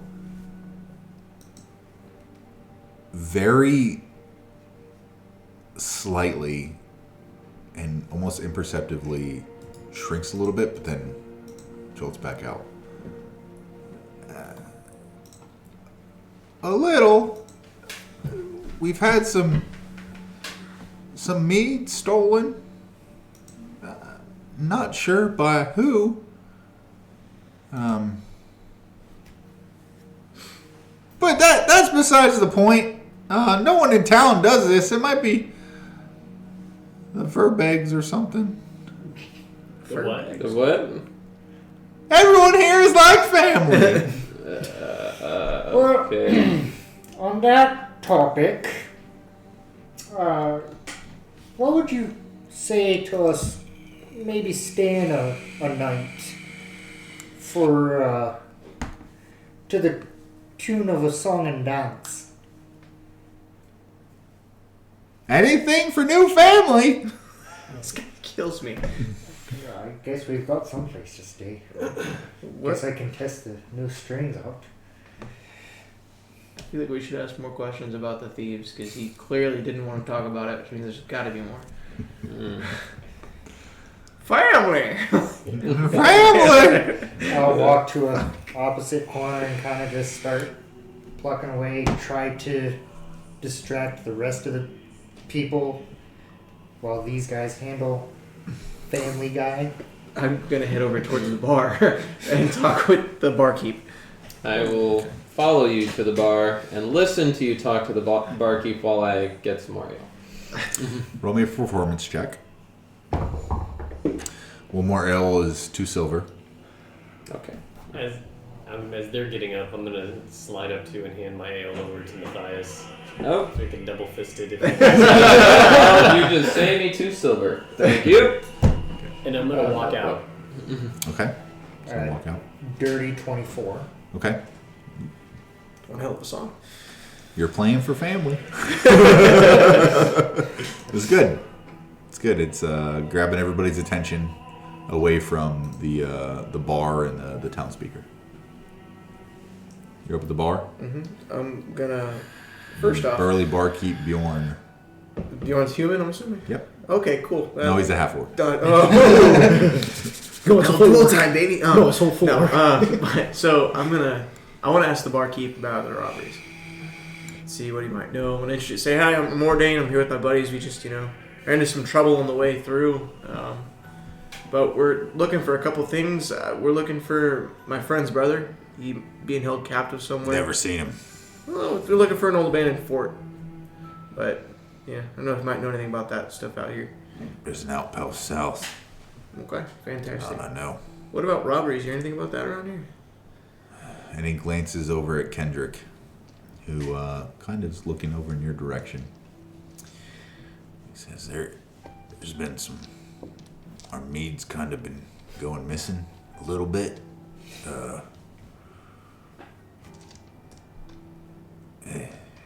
It's weird.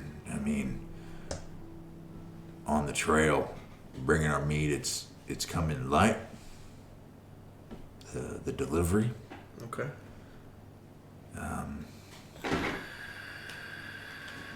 And the ones who bring it in don't seem to acknowledge that it's lighter, but they have this fear. And I don't quite get it. Where are they coming from? How they just some little settlements or settlements they're taking it to. I mean, they're coming from up towards the east way. Is there a specific place out there that you know of, or they just come from the eastward? I mean, our basic stock that we get has been being taken, but I'm not too worried about that. Honestly, that's just barrels of spice and honey and whatnot. Mm-hmm. That's odd, but we've sent shipments out into the smaller settlements that we've crafted, and we're starting to spread out further, like Dugan's Hole or just people we know that we're sending it out to, and they don't seem to have gotten the deliveries. Our couriers don't seem to. Well, they don't seem to make it either. Well, when are you guys expecting another delivery? You guys have a normal courier, or? Oh, we usually get a shipment in every 10 days or so we can set the mead to Just still. So any day now? Yeah, probably. Okay. Well, we were staying in Bridgehander, and some people out there were telling us that there's been a huge problem with banditry and thieving and robbery, so on and so forth, and they asked us to look into it. So we're trying to solve the issue for all the 10 towns in reality. So if you could point us in the right Our direction. problems aren't Berndshander's problems. They got more problems with the way they do business. I agree. Don't that- lump them in with us. I wouldn't lump them in. I would just say all the 10 towns could use some help with the similar problem being banditry. I don't much like Brindshander myself. The whole human sacrifice thing should never have happened to begin with. Too big of a town, not much family. Exactly. It's all for the family. That's right. But yeah, we're trying to find these bandits so we can solve the problem. So if you could point us in any direction that you have the most issues, it would help us out a lot. Well, if you were... I mean... If you want, I could... if you were to look into our bandit problem, I don't know if we could pay you much, but we could probably do... And he looks behind him down a small little hallway. He says, we could probably do lodging and free mead for about a 10-day. Okay. If you were to kind of figure out what's going on with our stores or our deliveries, why they're not getting to where they need to go. Yeah, I mean, we can definitely look into it. You said it's to the east, on the east way towards Dugan's Hole is where it typically happens? No, Dugan's Hole is south. Okay. The east way is just the name of the trail. When you get further out this way, away from like East Haven or Brindshander or Targos or Tourmaline, these are just paths that people travel. There's no name. Usually we just call it the South Road from East Way. People know that's probably down to Good Mead or Dugan's Hole. Well, I'm new around here. If you could drop a map for me, it'd probably help me a ton.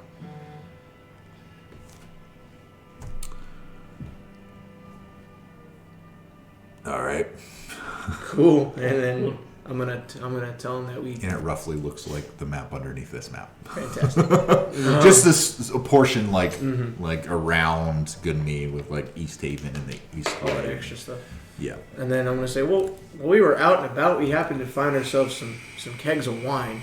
If you'd be looking for some extra stores outside the mead, you'll make some more cash.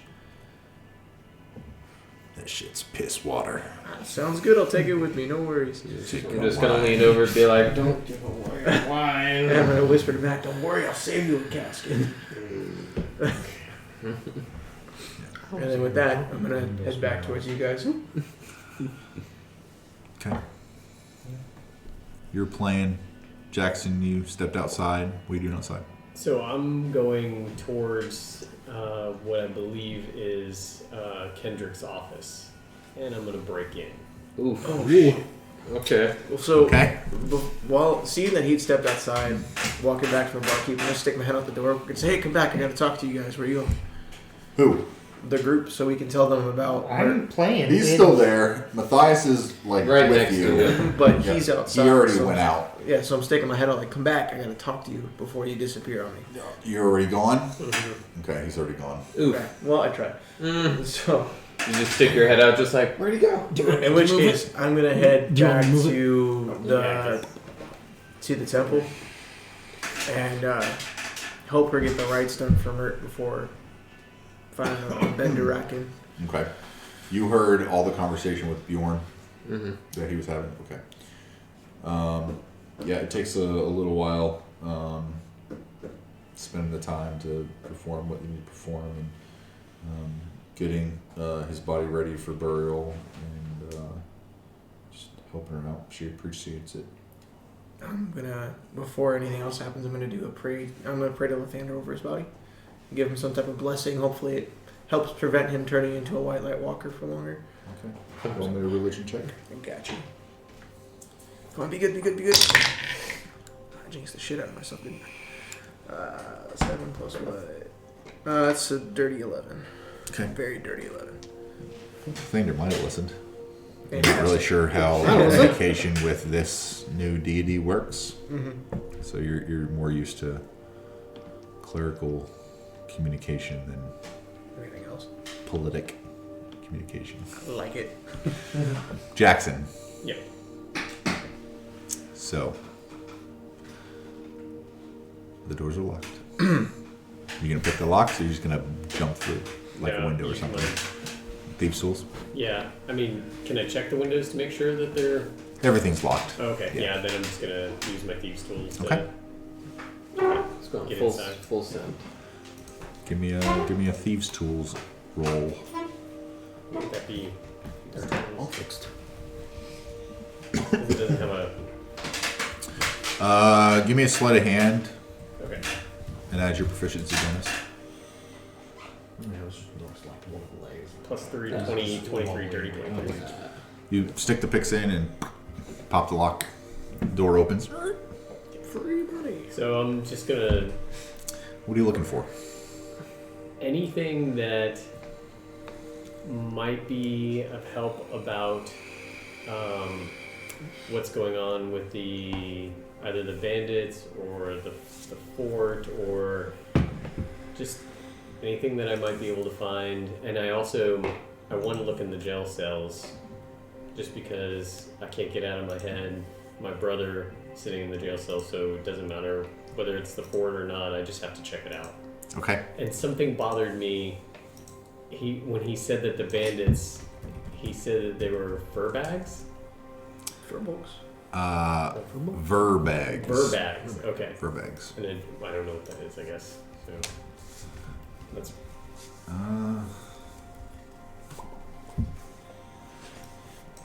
Roll me an animal handling or nature check.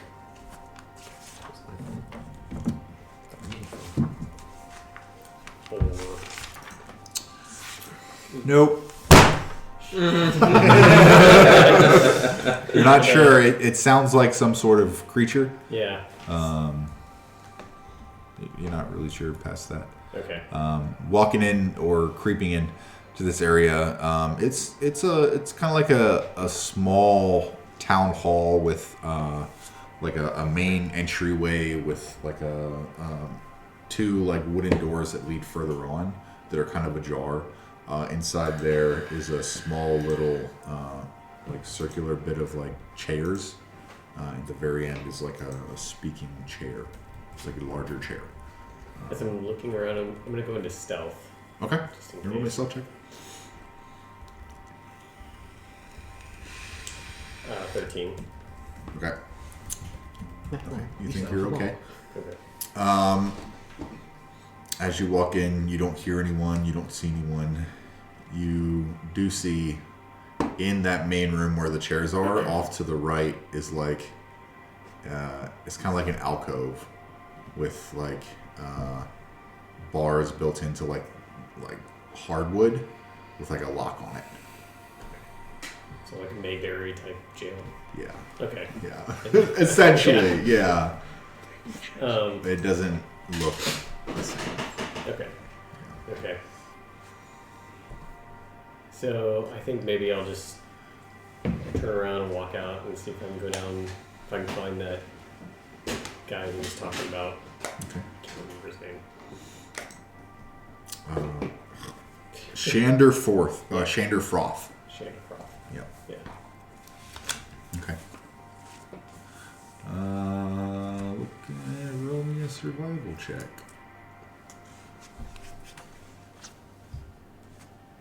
$13.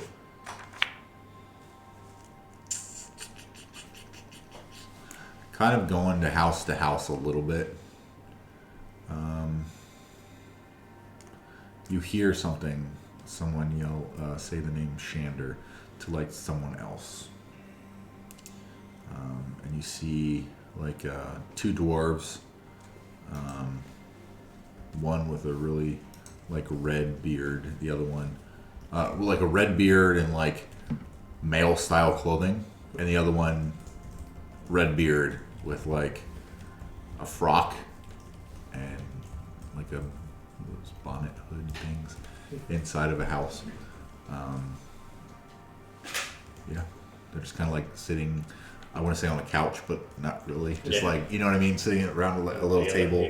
yeah. The female just kind of like said something and you kind of pinged it a little bit. And she just kind of walks back, assuming maybe a kitchen.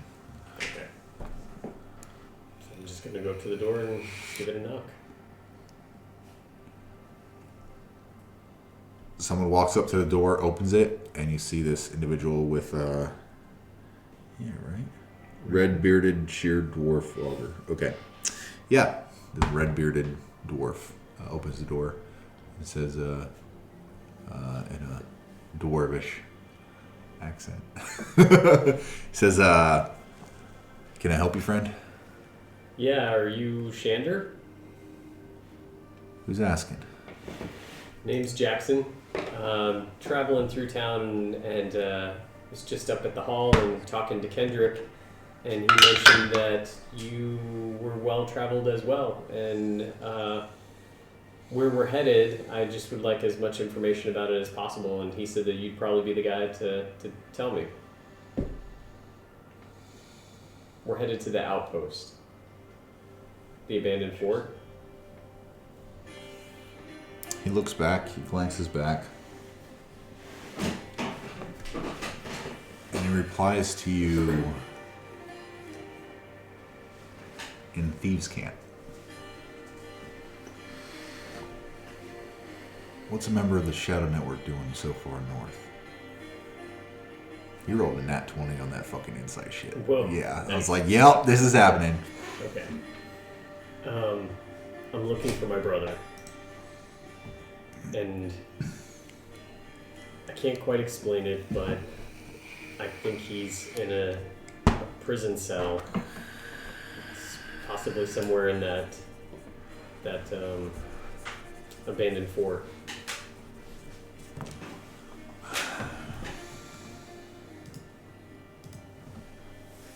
It's not good for him. I assume you've heard why someone may be there. No. Why? Why would somebody might be there? And he kind of closes the door behind him and still continues in Thieves' Camp, kind of looks around to see if anyone's looking. He says, there's been a lot of activity in the north. Looking for Chardlin.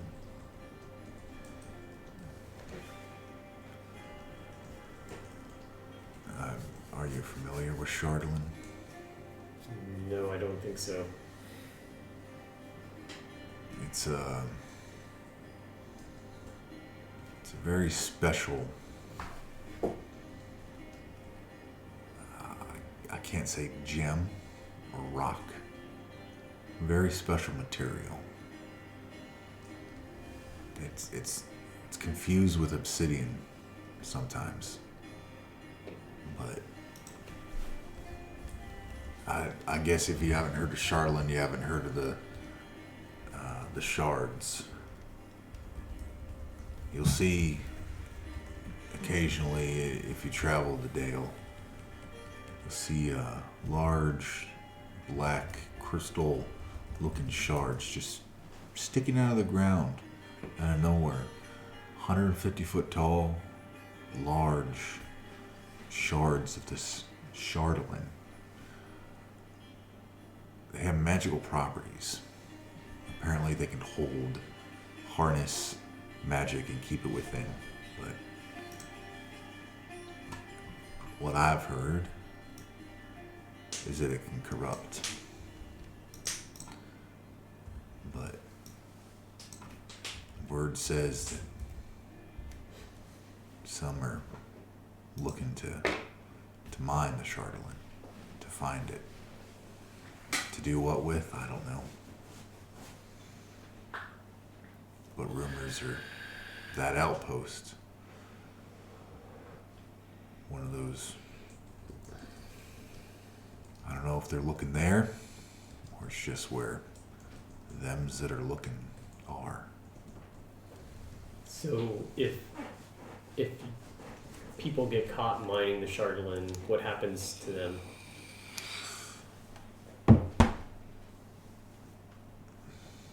Honestly, we've never had anyone try to mine Chardlin before. It's kind of uncharted territory. We've always, I mean, it's occasionally used in spells or regular stuff, I guess. Making weapons. I make some pretty powerful weapons with it. Harness some magic in it, I suppose, if you made a weapon big enough. But there's only, I don't know. There's only one type of miner that would be dumb enough to do something like that. Who's that? The Duergars. I'm assuming you heard of them. Never heard of anybody. So he goes on to explain that Duergars are like gray dwarves from the Underdark, who are essentially like corrupted by Lolth. It's like a spider queen type of like underbelly, seedy underbelly, like underdark, freaking like evil shit, right? Regular dwarves that were like the worst of the worst, and essentially like initially like imprisoned there, and they turned over time, and a whole lineage began of Duergar. So you said earlier that if my brother was in that prison, it wasn't good. Why do you think he would possibly be there? Like, what could he have done? Well, if he is like you, I assume pretty dexterous in the caverns of the Underdark, if that's where they may be looking, or somewhere in between. Being dexterous isn't a bad thing. Although, if he is wrapped up in what they're doing, I can't imagine brother being a nice person or not. But I'm assuming he was taken like the others. So the caverns of the Underdark, they're near the outpost? Cavern, the Underdark is, and he like stomps the ground under us, under everything. It's a whole world under there. And this is mainly where the concentration of the shards are. I don't know why, but I guess it stands to reason that this would be the first place they would look to mine some. Either coming up on, I've heard of Duergar coming up above ground. I don't know. There's a lot of rumors. It's hard to suss them out. If I wanted to go down there, how would I get there? You'd have to find an opening. Do you know of one? You said that you I don't. had heard rumors. I can ask. I can reach out through our network and ask about where there may be an opening to the Underdark. I hope you don't go there. It's a rough place. If my brother's there, I have to go there. I'd appreciate it if you could ask.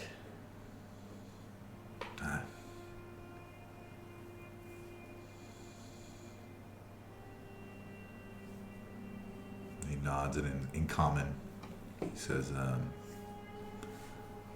see what I can do. And then much louder he says, no, we don't want any. Go to the next house. And he smiles a little, gives you a wink, and then turns around, and right before he's about to go in the house, he whispers back in Thieves' Camp, be safe. And then he goes back inside and closes the door.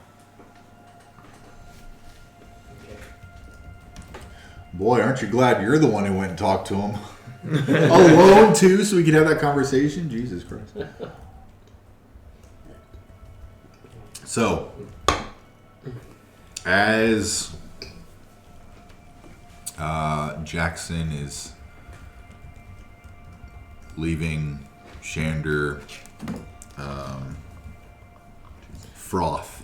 leaving Shander Froth's house with some new information, Kirk playing away merrily, gaining the the eyes, ears, and hearts of those within the mead hall. Unfortunately, no one's tossing coin. It doesn't seem like they have much money here.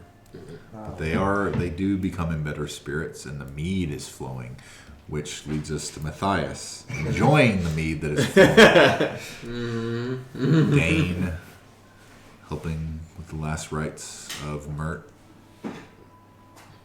And that is where we're going to end tonight's tale. Until next week, Shenanigoons. Alright.